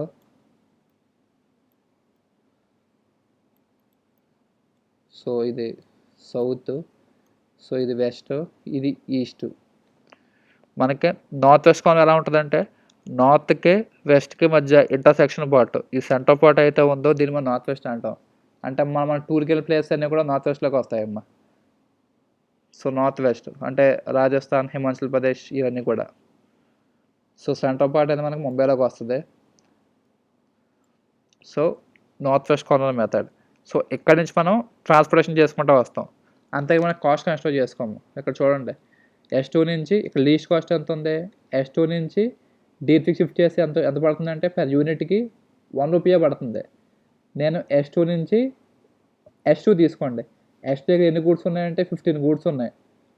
15 గూడ్స్ ఉన్నాయి ఎక్కడ, S2 దగ్గర.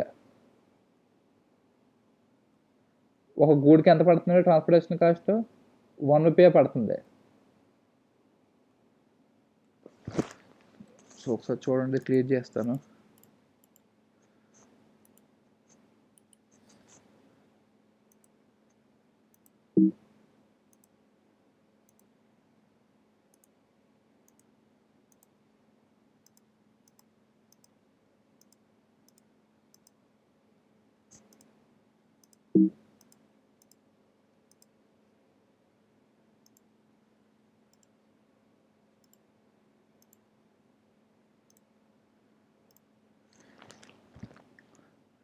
ఇప్పుడు చూడండి, S2 నుంచి D3కి వెళ్తానికి మనకు ఓన్లీ 1 రూపీయే పడుతుంది.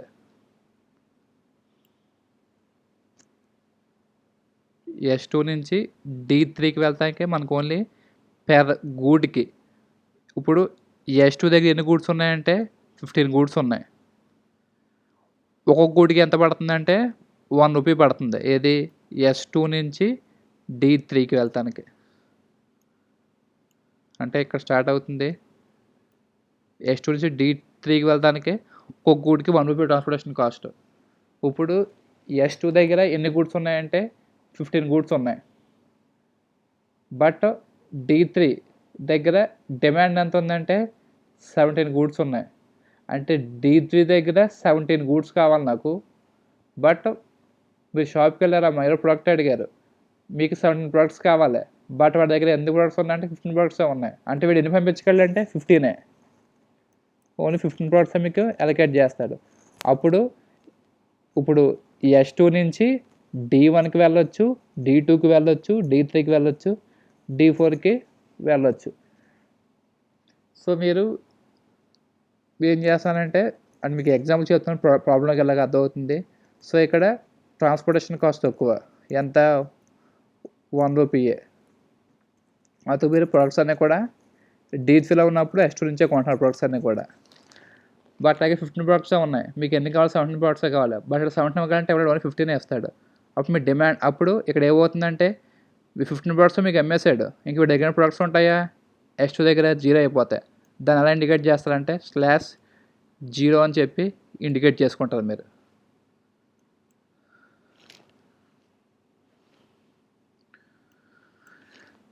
సో మీకు 17 కావాలి, వాడు 15 అమ్మాడు. అంటే S2 దగ్గర 15 ప్రొడక్ట్స్ ఉన్నాయి. ఆ 15 మీకు అమ్మేసాడు. సో ఇంకా వాడి దగ్గర ఏం లేవు, ఇంకా 0 అయిపోయింది. మీకే అమ్మేసాడు D3కే. అంటే D1కి అమ్మడానికి లేవు, D2కి అమ్మడానికి లేవు, D4 అమ్మడానికి లేవు. వీళ్ళకంటే మీరే కొనుక్కున్నాడు. మీకే ఎన్ని ప్రొడక్ట్స్ అమ్మేసాడు. మీకు హ్యాట్గా 17 కావాలి. సో మీరు 15 కొనుక్కున్నారు. మీకు ఇంకా ఎన్ని ప్రొడక్ట్స్ కావాలి? 2 ప్రొడక్ట్స్ కావాలి. దాన్ని ఎలా బై 2 అని చెప్పి కింద వేసుకుంటారు. సో ప్రాబ్లంలోకి వెళ్దాం, అర్థమవుతుంది. సో ఇది north west corner method. So we will solve this problem by using the north west corner method. So దీన్ని మనం నార్త్ వెస్ట్ కార్నర్ మెథడ్తో సాల్వ్ చేద్దాం. So how we can solve this means, so here the first step is, so I forgot to tell you. So మనకి ఈ sums అయితే కనుక ఎగ్జామ్స్లో single step అయిపోతుందమ్మా. Just మీకు ఎలా సమ్ ఇస్తాడు. సో ఇలాగ ఒక సింగిల్ స్టెప్తో మీరు సమ్ అవ్వగొట్టేయచ్చు. But you will not get ఈ 1 మార్క్స్ సమ్స్ కాబట్టి you will get hardly 3 to 4 marks. ఇలా సాల్వ్ చేస్తే 3 to 4 మార్క్స్ వస్తాయి. లేదు అంటే 4 to 5 మార్క్స్ వస్తాయి. So what you have to do is you have to right the working notes. Working notes రాయాలి. Working notes అంటే ఏం లేదు, స్టెప్ బై స్టెప్ ఎలా సాల్వ్ చేస్తున్నారు సమ్మన్ అని చెప్పి స్టెప్ బై స్టెప్ ఎలాబరేట్ చేస్తా రాస్తే ఒక 2 పేజెస్లో, ఇది ఒక పేజ్లో హాఫ్ పేజ్లో సమ్ అయిపోద్ది. ఈ సమ్ సాల్వ్ చేసిన తర్వాత step by step working notes రాసుకుంటూ వస్తే కనుక you will get more than 6 marks. So 6, 6.5, 7. So problematic కాబట్టి మీకు డైరెక్ట్గా సమ్ మార్క్స్ అవాయిడ్ చేసేస్తాడు. థియరీ కూడా రాస్తాయి వర్కింగ్ నోట్స్. సో ఆ వర్కింగ్ నోట్స్ చదవాలని చెప్పి నేను అప్కమింగ్ ప్రాబ్లమ్స్ చెప్తాను. So from that you can write, లేదా ప్రాబ్లమ్ అంటే మీకు అర్థమైపోతుంది. So I'm solving by using the north west corner method. So north west corner method. ఒక్కోసారి NWC మెథడ్ కూడా అడుగుతాడు, అంటే north west corner method solve చేయమని చెప్పి. సో మీకు ఇక్కడ ఇండికేట్ చేస్తాం కదా, నార్త్ వెస్ట్ కార్నర్ అంటే మనకి ఎక్కడ ఉంటుందంటే ఇక్కడ ఉంటుంది, ఈ కార్నర్ పాయింట్లో. మీకు ఇది ప్రాబ్లం కదా.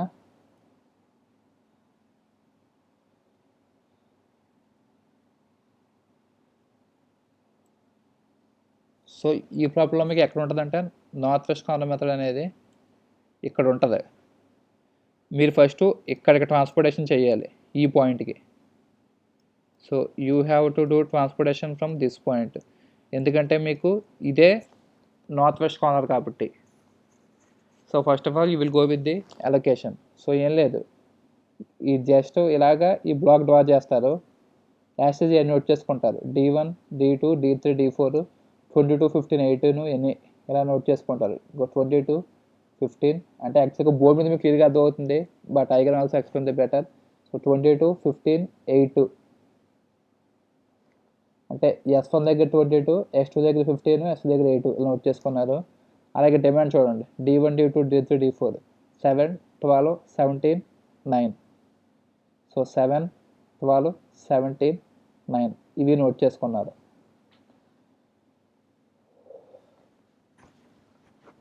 మామూలుగా మీకు ఎలా వస్తుంది అంటే ఈ వాల్యూస్ ఉన్నాయి కదా 5 అనే వాల్యూస్ మీకైతే జనరల్గా సమ్మలో ఇలా 5 2 అని చెప్పి ఈ బాక్స్ అయితే ఉన్నాయో వీటిని సెల్స్ అని అంటాం. ఇది సెల్ యొక్క అడ్రస్. S1 D1 అంటే ఆ సెల్ ఈ ఫస్ట్ సెల్ యొక్క అడ్రస్. S1 D2 అంటే ఈ సెల్ యొక్క అడ్రస్. S1 D3 అంటే ఈ సెల్ అదే. S1 D4 అంటే ఈ సెల్. S2 D1 అంటే ఇక్కడ. S2 D2 అంటే ఇక్కడ. సో ఇవి సెల్స్ యొక్క అడ్రసెస్. సో ఇక్కడ మీకు ఏదైతే లెఫ్ట్లో అంటే మనకి స్టార్టింగ్ సెల్ అయితే ఉంటుందో మీకు షార్ట్ కట్ ఏంటంటే దాన్ని మనం ఇచ్చిన ప్రాబ్లంలో మన యాక్చువల్గా నోట్ చేసుకుంటే స్టార్టింగ్ సెల్ ఏదైతే ఉంటుందో దాన్నే మనం నార్త్ వెస్ట్ కార్నర్ సెల్ అని అంటాం. సో ఇక్కడ నుంచి మనం అలొకేషన్ అనేది స్టార్ట్ చేస్తాం. So what I have to do here means I have to allocate the values. ఇక్కడ మనకి ఈ వాల్యూస్ అలొకేట్ చేసుకోవాలి. ఇవేంటంటే అలొకేషన్ వాల్యూస్. సో మీకు ఆల్రెడీ ఇక్కడ డిస్కస్ చేయడం చూడండి. మనకి ఎస్ఐ సప్లై ఇచ్చాడు, డిమాండ్ ఇచ్చాడు, కాస్ట్ సిఏజీ వాల్యూస్ ఇచ్చాడు.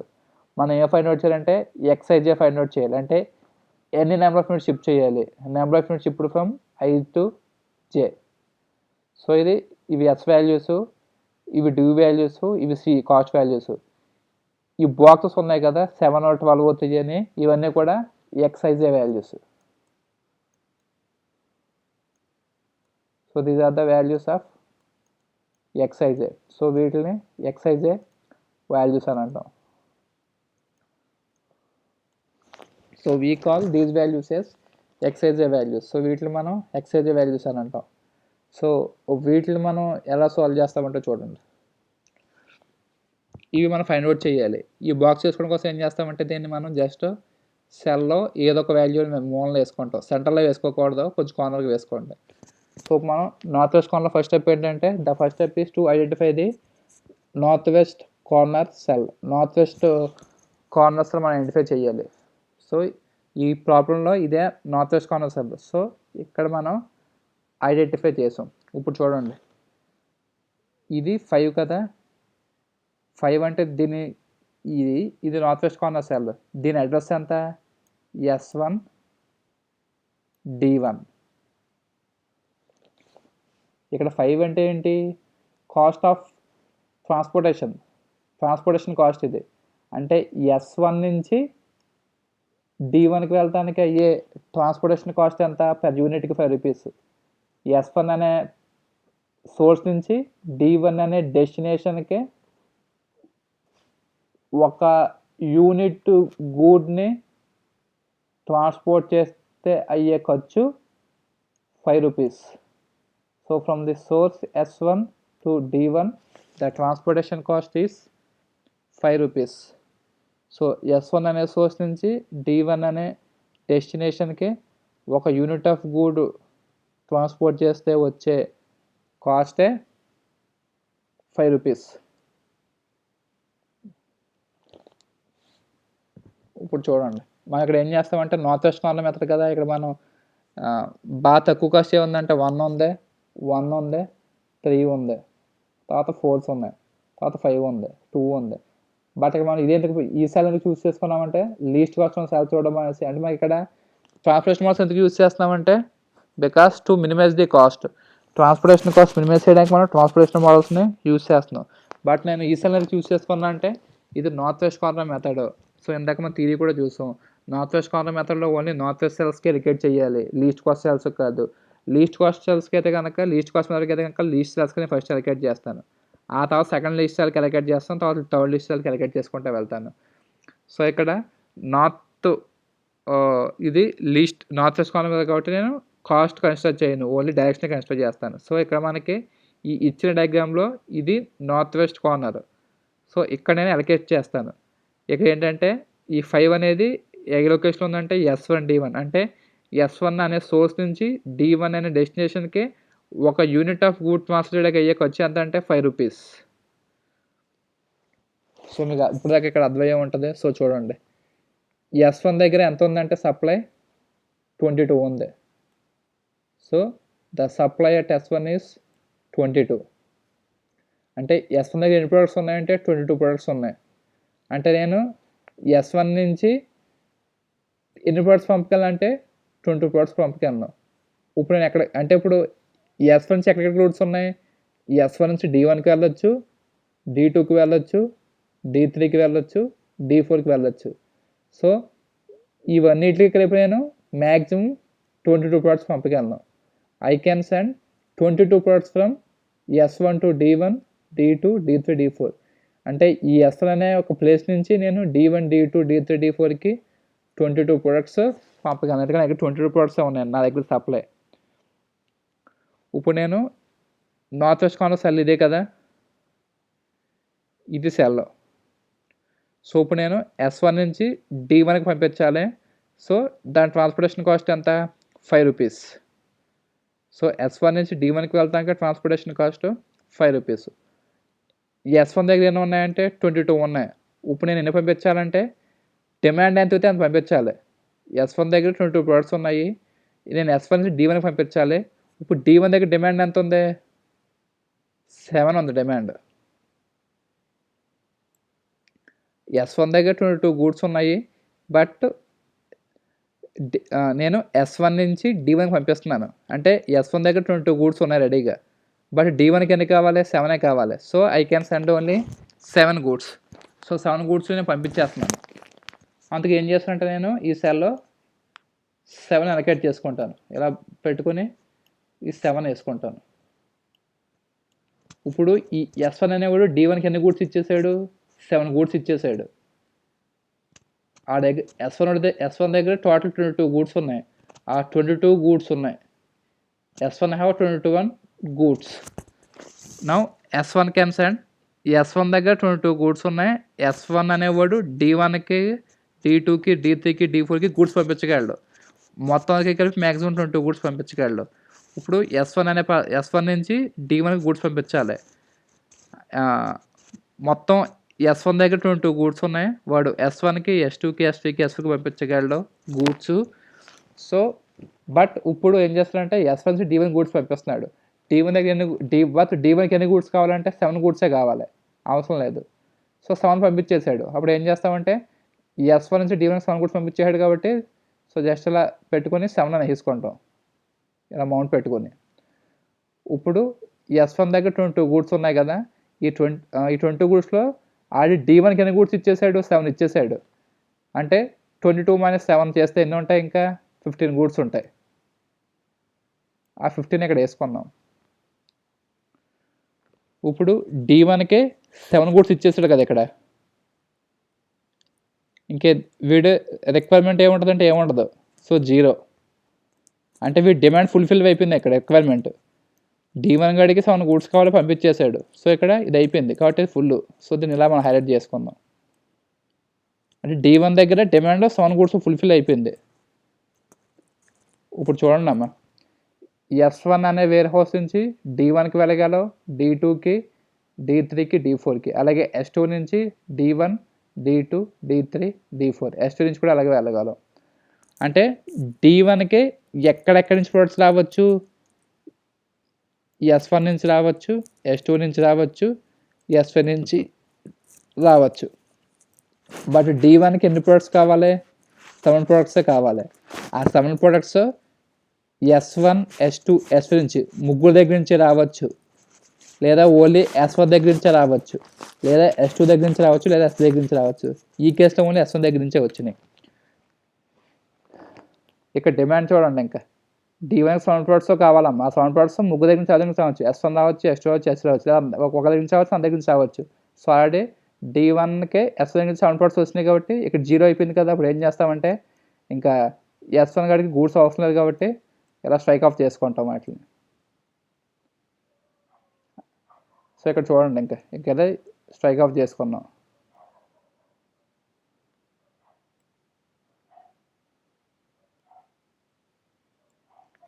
So I have striked of this. So ఇక్కడతో మనకి ఈ సెల్స్ అయిపోయినాయి. ఇప్పుడు ఈ పార్ట్ అంతా కంప్లీట్ అయిపోయింది.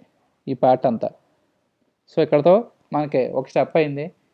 మళ్ళీ I have to identify the north west corner. నేను మళ్ళీ ఇంకొక నార్త్ వెస్ట్ కార్నర్ ఐడెంటిఫై చేసుకోవాలి. అప్పుడు మళ్ళీ దాంట్లో అలొకేట్ చేసుకోవాలి. ఇప్పుడు ఇంకొక నార్త్ వెస్ట్ కార్నర్ పార్ట్ మనకి ఏముంటుందంటే, మామూలుగా అయితే ఫస్ట్ మనకి పార్ట్ వచ్చింది, ఇక్కడ అలొకేట్ చేశాను. ఇక్కడతో ఏమైందంటే D1కి 7 ప్రొడక్ట్స్ కావాలని 7 అలొకేట్ చేసిన కూడా 0 అయిపోయింది. కాబట్టి ఇంకా ఈ టోటల్లో ఈ D1 అనే కాలం మనకి ఫుల్ అయిపోయినట్టే ఇంకా. సో ఇంకా నేను దీనికి టచ్ అయ్యాను. ఇప్పుడు నేను ఓన్లీ ఈ పార్టే కన్సిడర్ చేస్తాను. ఏదంటే ఈ పార్టే కన్సిడర్ చేస్తాను. డిలీట్ చేస్తున్నాను. సో ఇప్పుడు ఇది నార్త్ వెస్ట్ కార్నర్ పార్ట్ అవుద్ది.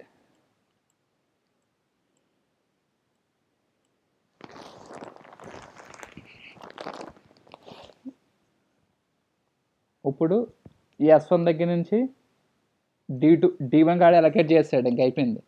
S1 దగ్గర నుంచి ఇప్పుడు D2కి వెళ్ళొచ్చు, D3కి వెళ్ళొచ్చు, D4కి వెళ్ళొచ్చు. సో అయితే ఇంకా S1కి D1కి ఇస్తారు కదా, ఇంకెన్ని ప్రోడక్ట్స్ ఉన్నాయి? 22 ప్రోడక్ట్స్ ఉండాలి. 7 ప్రోడక్ట్స్ D1కి ఇస్తాడు, ఇంకా 15 ప్రోడక్ట్స్ ఉన్నాయి మనకి S1 దగ్గర. D2కి ఎన్ని కావాలి చూడండి, కింద 12 ప్రోడక్ట్స్ కావాలి. వీడి దగ్గర 15 ఉన్నాయి, వీడికి కావాల్సిన 12. సో 12 వీడి దగ్గరే కొనేసుకుంటాడు. సో ఇక్కడ 12 అలొకేట్ చేస్తాం. సో వీటికి 12 ప్రోడక్ట్స్ వచ్చినాయి కదా, ఇంక వీడి డిమాండ్ ఫుల్ఫిల్ అయిపోయింది కదా. సో 0. సో ఇది కూడా 0 అయిపోద్ది అలాగా. ఇంక డిమాండ్ ఫుల్ఫిల్ అయిపోయింది కూడా ఏం చేస్తామంటే ఇవి స్ట్రైక్ ఆఫ్ చేసుకుంటాం. సో ఇక్కడ వీడికి 15 ప్రోడక్ట్స్ అలొకేట్ చేస్తాం కదా. 20 ప్రోడక్ట్స్ ఉంటే 7కి ఇచ్చేసాం, ఇంకెన్ని ఉంటాయి? 15 ప్రోడక్ట్స్ ఉంటాయి. ఇప్పుడు 15లో ఎన్ని ఇచ్చామంటే 12 ఇచ్చేసాం. ఇంకెన్ని ప్రోడక్ట్స్ ఉంటాయంటే 3 ప్రోడక్ట్స్ ఉంటాయి.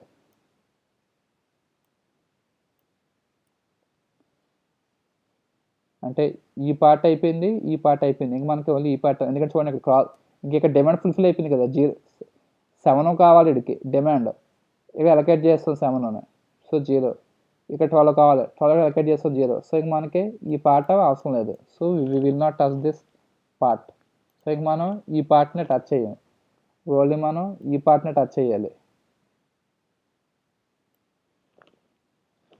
మళ్ళీ దీంట్లో నేను మళ్ళీ నార్త్ వెస్ట్ కార్నర్స్లో ఐడెంటిఫై చేయాలి. ఈసారి ఇది వస్తుంది నార్త్ వెస్ట్ కార్నర్. ఈ పార్ట్ తీసుకోండి, D3 D4, ఇది నార్త్ వెస్ట్ కార్నర్ సెల్. ఇప్పుడు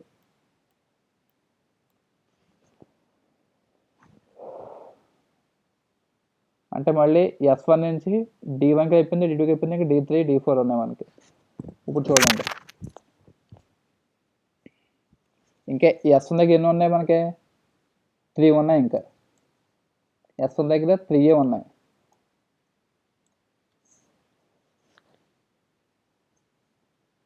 బట్ S1 హౌస్ దగ్గర 3 ప్రొడక్ట్స్ ఉన్నాయి. బట్ D3కి ఎన్ని కావాలి? 17 ప్రొడక్ట్స్ కావాలి. D3కి 17 ప్రొడక్ట్స్ కావాలి. బట్ S1 దగ్గర ఓన్లీ 3 ప్రొడక్ట్సే ఉన్నాయి.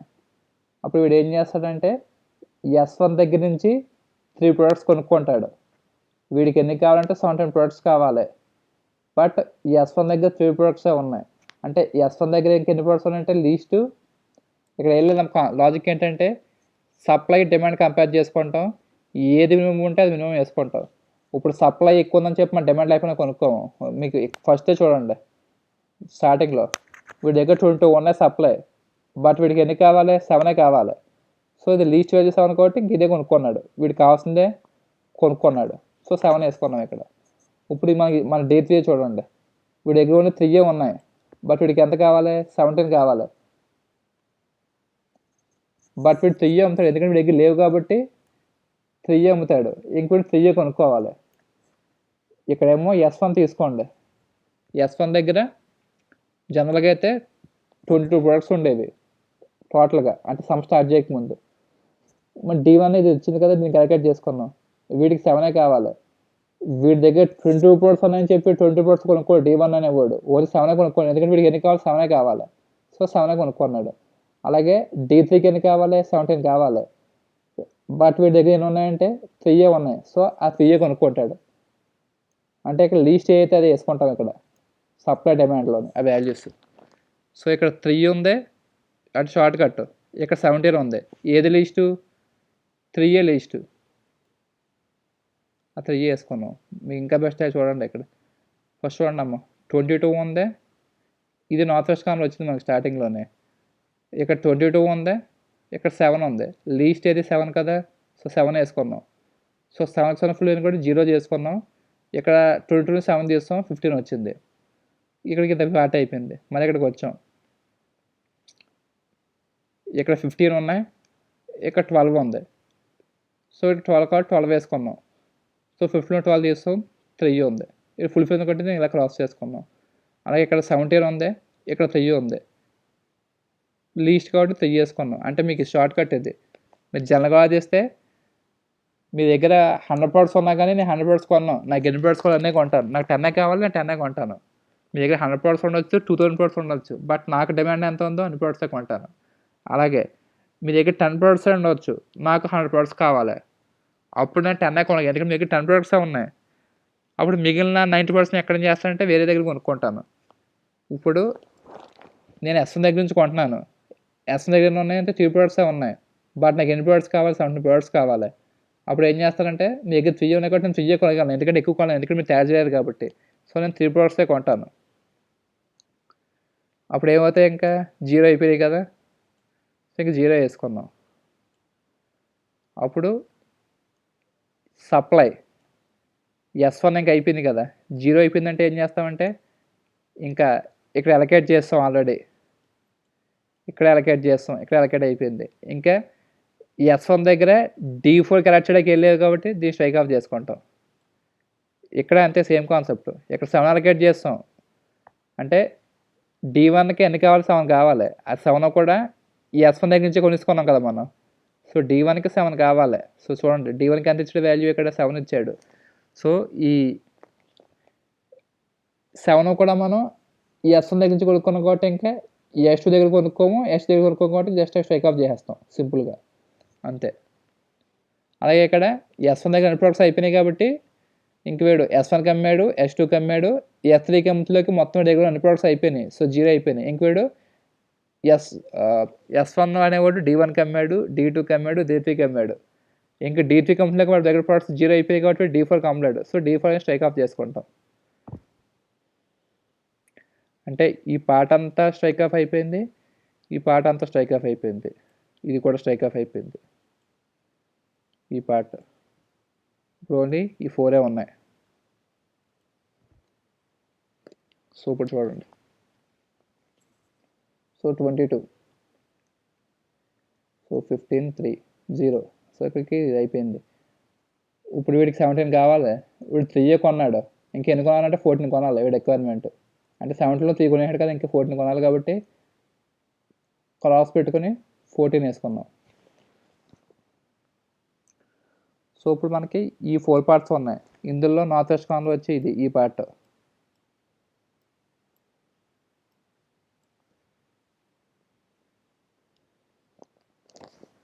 అంటే ఈ సెల్ ఎక్కడ ఉంది, ఈ పార్ట్ S2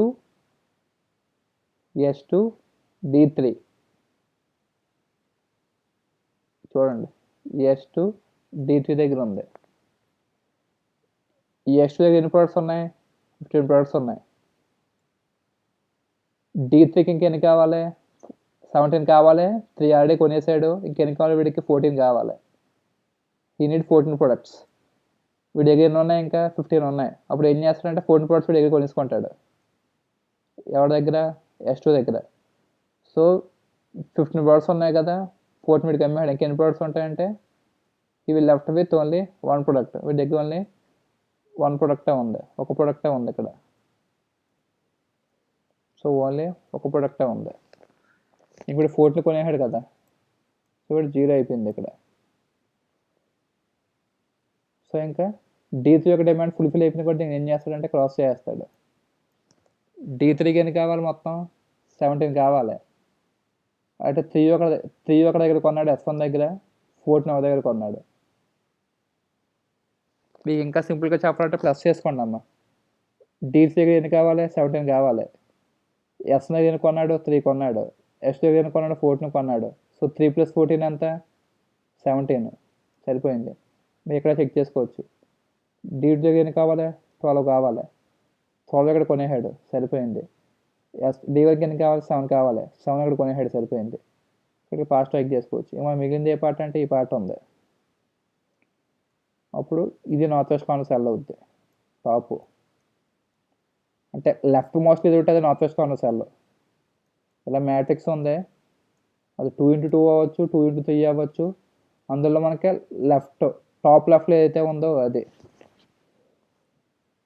ఇప్పుడు క్యాలిక్యులేట్ చేయాలి.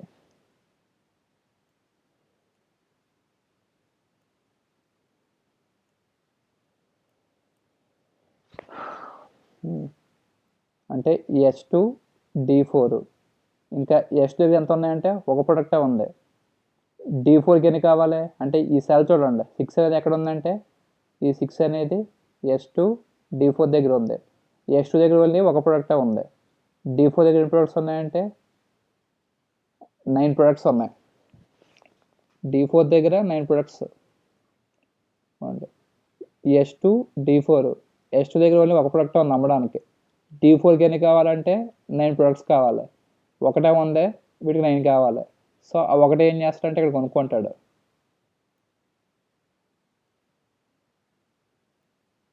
ఒకటి ఇక్కడ కొనుక్కున్నాడు, ఇంకేమవుతాయంటే 0 అయిపోతాయి.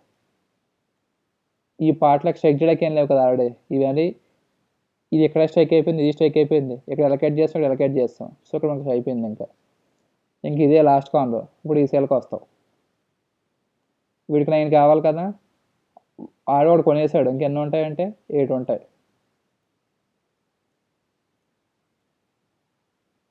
సో ఓన్లీ 8 ఉన్నాయి. ఇంకా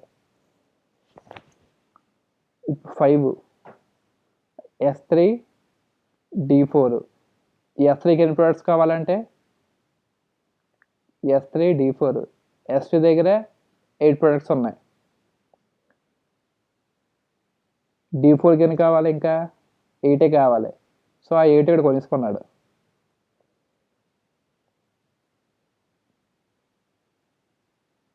S దగ్గర 8 ఉన్నాయి. D4కి ఎన్ని కావాలి ఇక్కడ చూడండి అమ్మ, 8 కావాలి. 8 కొనుక్కున్నాడు. సో ఇంక వీటి సప్లై 0 అయిపోయింది, వీటి డిమాండ్ కూడా 0 అయిపోయింది. సో ఇది సింపుల్. ఈ 45 అంటే మీకు చెప్పాను కదా ఎలా చేస్తావు, యాడ్ చేసుకునేది. ఇవి యాడ్ చేస్తావు 22, 15, 8 చేస్తే 45, 7, 12, 79 యాడ్ చేస్తే 45. ఇది బ్యాలెన్స్ ట్రాన్స్పోర్టేషన్ ప్రాబ్లం అని రాస్తాం.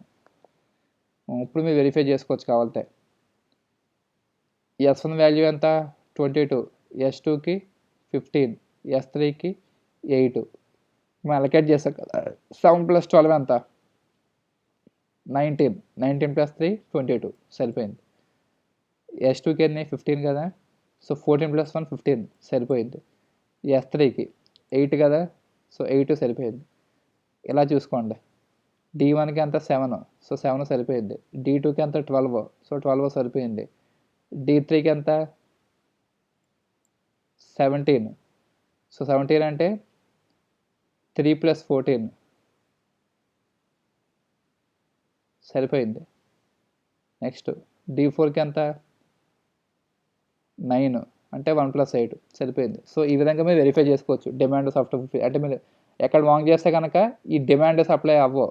ఈ సెల్స్ మీద అలకేట్ చేశారు కదా ఈ 7 అని చెప్పి, ఇలా హారిజాంటల్గా వెరిఫై చేసుకుంటే సప్లై వాల్యూ వెరిఫై అవుద్ది. ఇలా వెర్టికల్గా చేసుకుంటే డిమాండ్ వెరిఫై అవుతుంది. ఇది యాడ్ చేయండి 7 + 12 + 3, సో 12 + 3 15, 15 + 7 22 సరిపోయింది. సో 14 + 1 15 సరిపోయింది. ఇక్కడ ఏం లేవు కదా, ఇక్కడ 8 సరిపోయింది. అలాగే ఇక్కడ ఏం లేవు 7, ఇక్కడ ఏం లేవు, సో 12 12, ఇక్కడ 3 + 14 17 సరిపోయింది. ఇక్కడ 8 + 1 9 సరిపోయింది. సో ఇది ప్రాబ్లం. మీకు చెప్పాను కదా ఆల్రెడీ మనకి సమ్లో S వాల్యూస్ ఇచ్చాడు 22, 15, 8, D వాల్యూస్ ఇచ్చాడు 7, 12, 17, 19 అని చెప్పి. నెక్స్ట్ ఈ 5, 2 అన్నీ కూడా కాస్ట్ వాల్యూస్ C వాల్యూస్. ఇవేంటంటే XIJ వాల్యూస్. XIJ అంటే the number of units transporting from source to destination. So మీరు కాల్ చూడండి, number of units shipped from source to డెస్టినేషన్కి. అంటే S1 దగ్గర నుంచి D1కే 5 గూడ్స్, S2 నుంచి S1 దగ్గర నుంచి మొత్తం S1 దగ్గర 22 గూడ్స్ ఉన్నాయి టోటల్గా. అందులో D1కి 7 గూడ్స్, D2కి 12 గూడ్స్, D3కి 3 గూడ్స్ చేస్తాం, D4కి ఏం చేయలేదు. అలాగే S2 దగ్గర 15 గూడ్స్ ఉన్నాయి. సో అందులో D1కి లేదు, D2కి లేదు, D3కి 14 గూడ్స్, D4కి 1 గూడ్ చేసాం, టోటల్ 15. అలాగే S3కి S2 దగ్గర 8 గూడ్స్ ఉన్నాయి. సో D1కి లేదు, D2కి లేదు, D3కి లేదు, D4కి 8 గూడ్స్ చేసాం. అలాగే డిమాండ్ కూడా మేము ఇలా వెరిఫై చేసుకోవచ్చు. అంతే. D1కి ఎన్ని గూడ్స్ కావాలి? 7 గూడ్స్ కావాలి. ఇది S1 దగ్గర కొనుక్కోవచ్చు, S2 దగ్గర కొనుక్కోవచ్చు, S దగ్గర కొనుక్కోవచ్చు, లేకపోతే మన దగ్గర కొనుక్కోవచ్చు, ఎవరి దగ్గర కొనుక్కోవచ్చు. వీడి కావాల్సిన 7 గూడ్స్ కూడా S1 దగ్గరే కొనేసాడు. అలాగే D2కి 12 గూడ్స్ కావాలి. వీడికి కావాల్సిన 12 గూడ్స్ కూడా ఈ S1 దగ్గరే కొనేసాడు. అలాగే D3కి 17 గూడ్స్ కావాలి. వీడికి కావాల్సిన 17 గూడ్స్ కూడా S1 దగ్గర కొన్నాడు, S2 దగ్గర కొన్నాడు. అలాగే D4కి 9 గూడ్స్ కావాలి. వీడు S2 దగ్గర కొన్నాడు, S దగ్గర కొన్నాడు. సో ఇది. సో ఈ 7, 12 ఏంటంటే XIJ values. XIJ means number of units shipped from S to D. Source to డెస్టినేషన్కి వెళ్ళి 30 యూనిట్స్ ఉన్నాయో అవి ఈ వాల్యూస్. సో మనం టోటల్ షిప్పింగ్ కాస్ట్ చేస్తాం. టోటల్ షిప్పింగ్ కాస్ట్ అంటే number of units shipped into cost of shipping.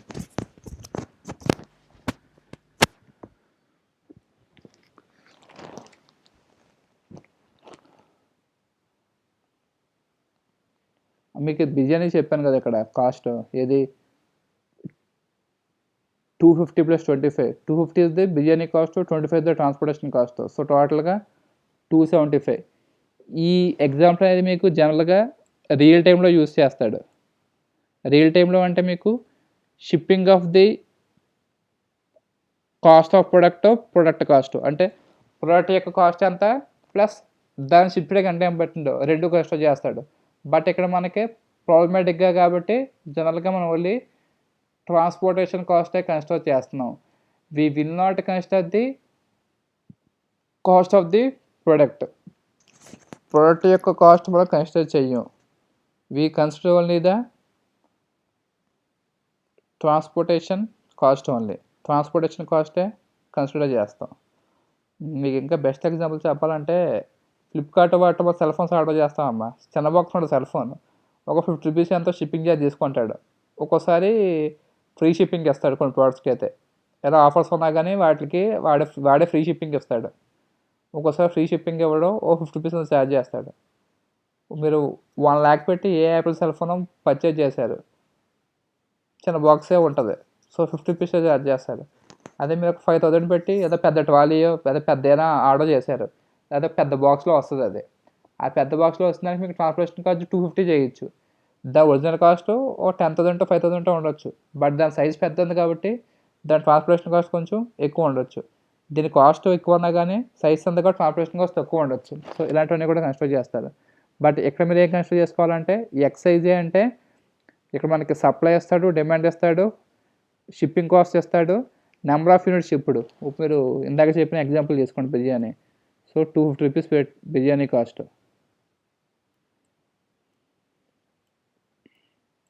So 25 rupees is the shipping cost.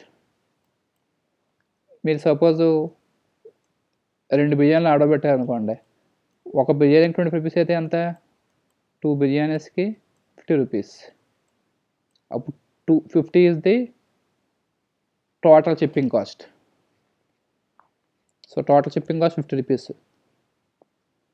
ఇక్కడ చూడండి, S1 నుంచి D1కి షిప్ చేయడానికి ఒక ప్రోడక్ట్కి ఎంత 5 రూపీస్, 7 ప్రోడక్ట్స్కి ఎంత 5 × 7 35 రూపీస్ అవుద్ది. అలాగే S2 నుంచి D3కి షిప్ చేయడానికి ఒక ప్రోడక్ట్కి 1 రూపీ, 14 ప్రోడక్ట్స్కి ఎంత 1 × 14 రూపీస్. అలాగే S2 నుంచి D4కి షిప్ చేయడానికి ఒక ప్రోడక్ట్కి 6 రూపీస్. ఇక్కడ ఒక ప్రోడక్ట్ షిప్ అవుతుంది 6 రూపీసే. అలాగే S3 నుంచి D4 షిప్ చేయడానికి ఒక ప్రోడక్ట్కి 8 రూపీస్. సరే, ఒక ప్రోడక్ట్కి 5 రూపీస్, 8 ప్రోడక్ట్స్కి 5 × 8 40 రూపీస్. సో ఇలా మనకి ఈ సెల్స్ ఉన్నాయి కదా, షిప్పింగ్ కాస్ట్ ఎలా వస్తుందంటే ఇక్కడికే మనం అక్కడ షిఫ్ట్ చేస్తాం అక్కడికే. So 5 × 7 plus 2 × 12 plus 3 × 4 plus 1 × 14 plus 6 × 1 plus 5 × 8 అది 8 × 5. సో టోటల్గా మనకి 131 is the shipping cost.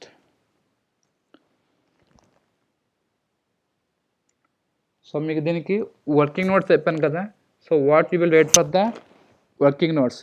Working notes మీరు ఏం వేస్తారంటే సింపుల్గా first you have to check whether the problem is an balanced type or unbalanced type. దీంట్లో మీరు రిమ్ కండిషన్ అని ఉంటుంది, RIM. రిమ్ అంటే రిలయన్స్ ఫోన్స్ కాదమ్మా, పాత రిలయన్స్ ఫోన్స్ రిమ్ అంటాం. సో రిమ్ అంటే ఇక్కడ రిమ్ కండిషన్ వేరు. రిమ్ కండిషన్ ఏంటంటే మనకి is supply equal to demand or not. So here the first step is for the given problem we have to check the RIM condition. If supply is equal to demand, then the given problem is of balanced transportation problem. Then we can solve this problem by using any of the methods.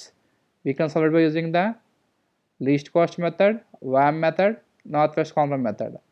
So అక్కడి నుంచి మనం ఆ steps అన్నీ కూడా రాసుకుంటా వెళ్తాము. ఇక్కడ ఇంకో కాన్సెప్ట్ ఉందమ్మా, number of allocations.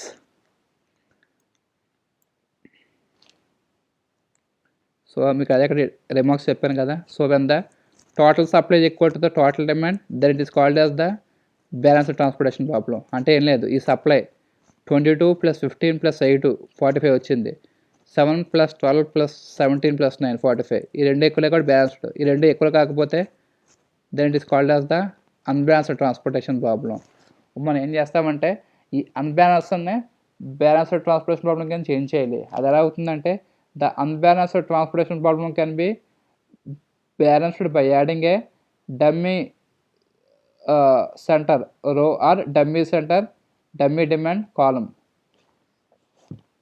Supply indicate చేస్తుందో చూడండి, S1 S2 S3ని రో ఇండికేట్ చేస్తుంది. S1 అంటే first row, S2 second row, S3 third row. Or demand D1 D2 D3ని డిమాండ్ కాలమ్స్ ఇండికేట్ చేస్తున్నాయి, D1 D2 D3 4 columns indicate చేస్తున్నాయి. సో అలాగే డమ్మీ డిమాండ్ కానీ డమ్మీ కాలమ్ కానీ మనం యాడ్ చేసుకొని, సో మనకి డమ్మీ యాక్టివిటీ చూస్తాం కదా CPM పార్ట్లోనే. అలాగే ఇక్కడ కూడా మనం ఏం చేస్తామంటే బ్యాలెన్స్ చేయడానికి ఒక డమ్మీ కాలమ్ కానీ డమ్మీ రోన్ కానీ యాడ్ చేసుకుని దాన్ని బ్యాలెన్స్ చేస్తాం. And next one is here number of positive allocations. So ఇక్కడ మనకి చూడండి, M indicates the number of rows, N indicates the number of columns. Number of rows supply indicate చేస్తాయి, number of columns demand indicate చేస్తాయి. So సప్లైని I = 1 to 3 M దా indicate చేస్తాం, డిమాండ్ని J = 1 to 3 Nతో indicate చేస్తాం. మనకి నెంబర్ ఆఫ్ ఎలికేషన్స్కి ఒక formula ఉంది. ఆ ఫార్ములా ఏంటంటే number of allocations is equal to M + N - 1. అంటే number of rows plus number of columns -1 రావాలి. సో చూడండి ఇక్కడ మనకి ఆ స్టెప్ కూడా ఇక్కడ ఇండికేట్ చేయాలమ్మా, వీళ్ళు రాయలేదు. ఎన్ని రోస్ ఉన్నాయి చూడండి, S1 first row, S2 second row, S3 third రో. అంటే మనకి 3 రోస్ ఉన్నాయి. M + N - 1 అంటే M అంటే నెంబర్ ఆఫ్ రోస్ 3 ఉన్నాయి, N అంటే నెంబర్ ఆఫ్ కాలమ్స్ 4 ఉంటాయి. So D1 D2 D3 D4. So 3 + 4. మన ఫార్ములా ఏంటి, M + N - 1 అంటే 3 + 4 - 1. 3 + 4 ఎంత 7, 7 - 1 ఎంత 6. ఇప్పుడు కండిషన్ ఏంటంటే చూడండి, the cells in the transportation table that have positive allocation are called as the occupied cells, otherwise they are called as the empty or non occupied cells. ఇప్పుడు టేబుల్లో చూడండి, ఇది ఫస్ట్ సెల్ అమ్మా. దీని అడ్రస్ ఏంటంటే S1 D1 అంటే ఈ cell, S1 D2 అంటే ఈ సెల్ వస్తుంది, S1 D3 అంటే ఇది, S1 D4 అంటే ఇది, S2 D1 అంటే ఇది, S2 D2 అంటే ఇది, S2 D3 అంటే ఇది, S2 D4 అంటే ఇది సెల్స్. ఇప్పుడు S1 D1 మనకి ఎలకేట్ చేస్తాం 7, ఇది ఎలకేట్ చేస్తాం, ఇది ఎలకేట్ చేస్తాం. ఇక్కడ ఎలకేట్ చేస్తే కూడా క్రాస్ మార్క్ పెట్టుకున్నాం, ఇక్కడ క్రాసే, ఇక్కడ క్రాసే, ఇక్కడ 14, ఇక్కడ 1, ఇక్కడ క్రాసే, ఇక్కడ క్రాసే, ఇక్కడ క్రాసే, ఇక్కడ 8.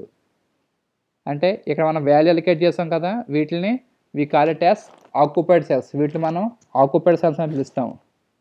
ఇలా ఖాళీగా వదిలేసాం కదా, వీటిని అన్ఆక్యుపైడ్ సెల్స్ అని అంటాం. So we call these cells unoccupied cells. So వీటిని మనం అన్ఆక్యుపైడ్ సెల్స్ అని అంటాం. ఇక్కడ మనకి ఎలా ఉండాలంటే number of allocations is equal to m plus n-1. So m ఎంత ఉంది, 3 ప్లస్ 4-1 దట్ ఈక్వల్ టు 6 అవ్వాలి. అంటే మనకి 6 పాజిటివ్ అలొకేషన్స్ ఉండాలి. కౌంట్ చేయండి ఒకసారి. ఇక్కడ 7 అలొకేట్ చేస్తాం కదా, first allocation, second, third, fourth, fifth, sixth. So మనకి 6 అలొకేషన్స్ ఉన్నాయి.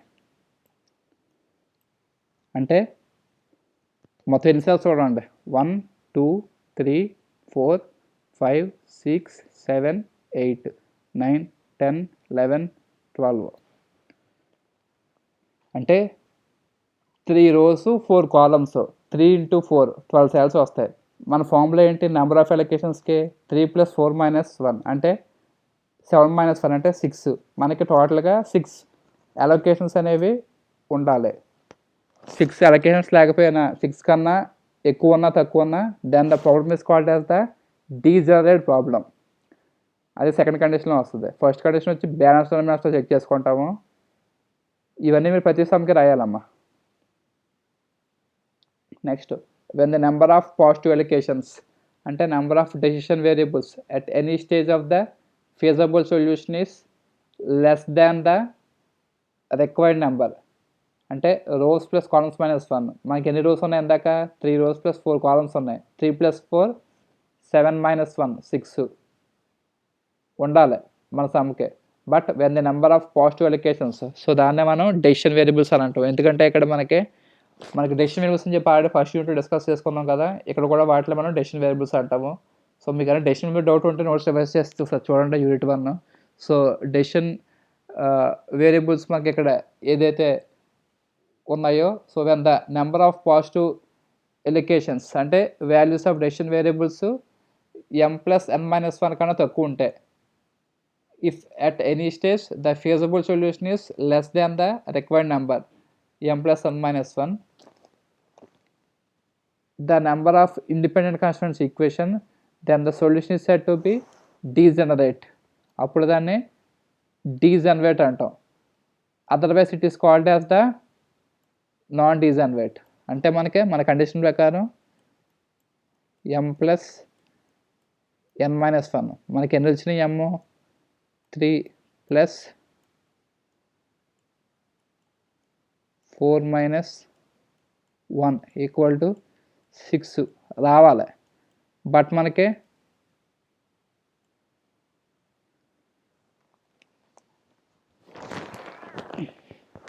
మన కండిషన్ ఏంటి,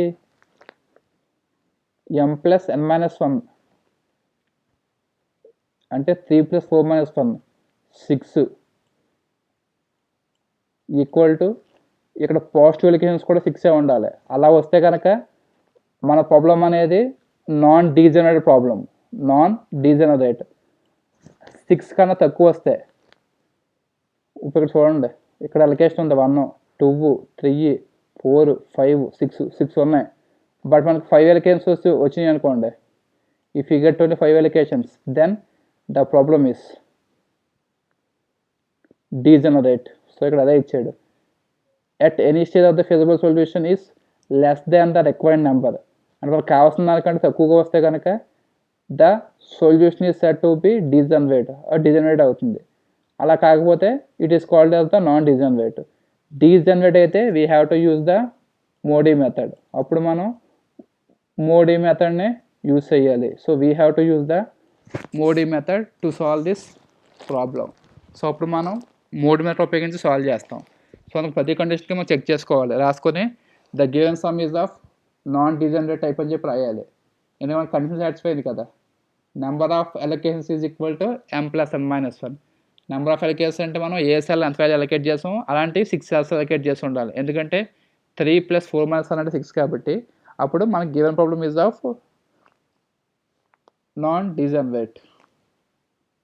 so this is about the problem on northwest corner method. So in the next class we will discuss about the least cost method WAM method, and the problems in unbalanced type. Thank you.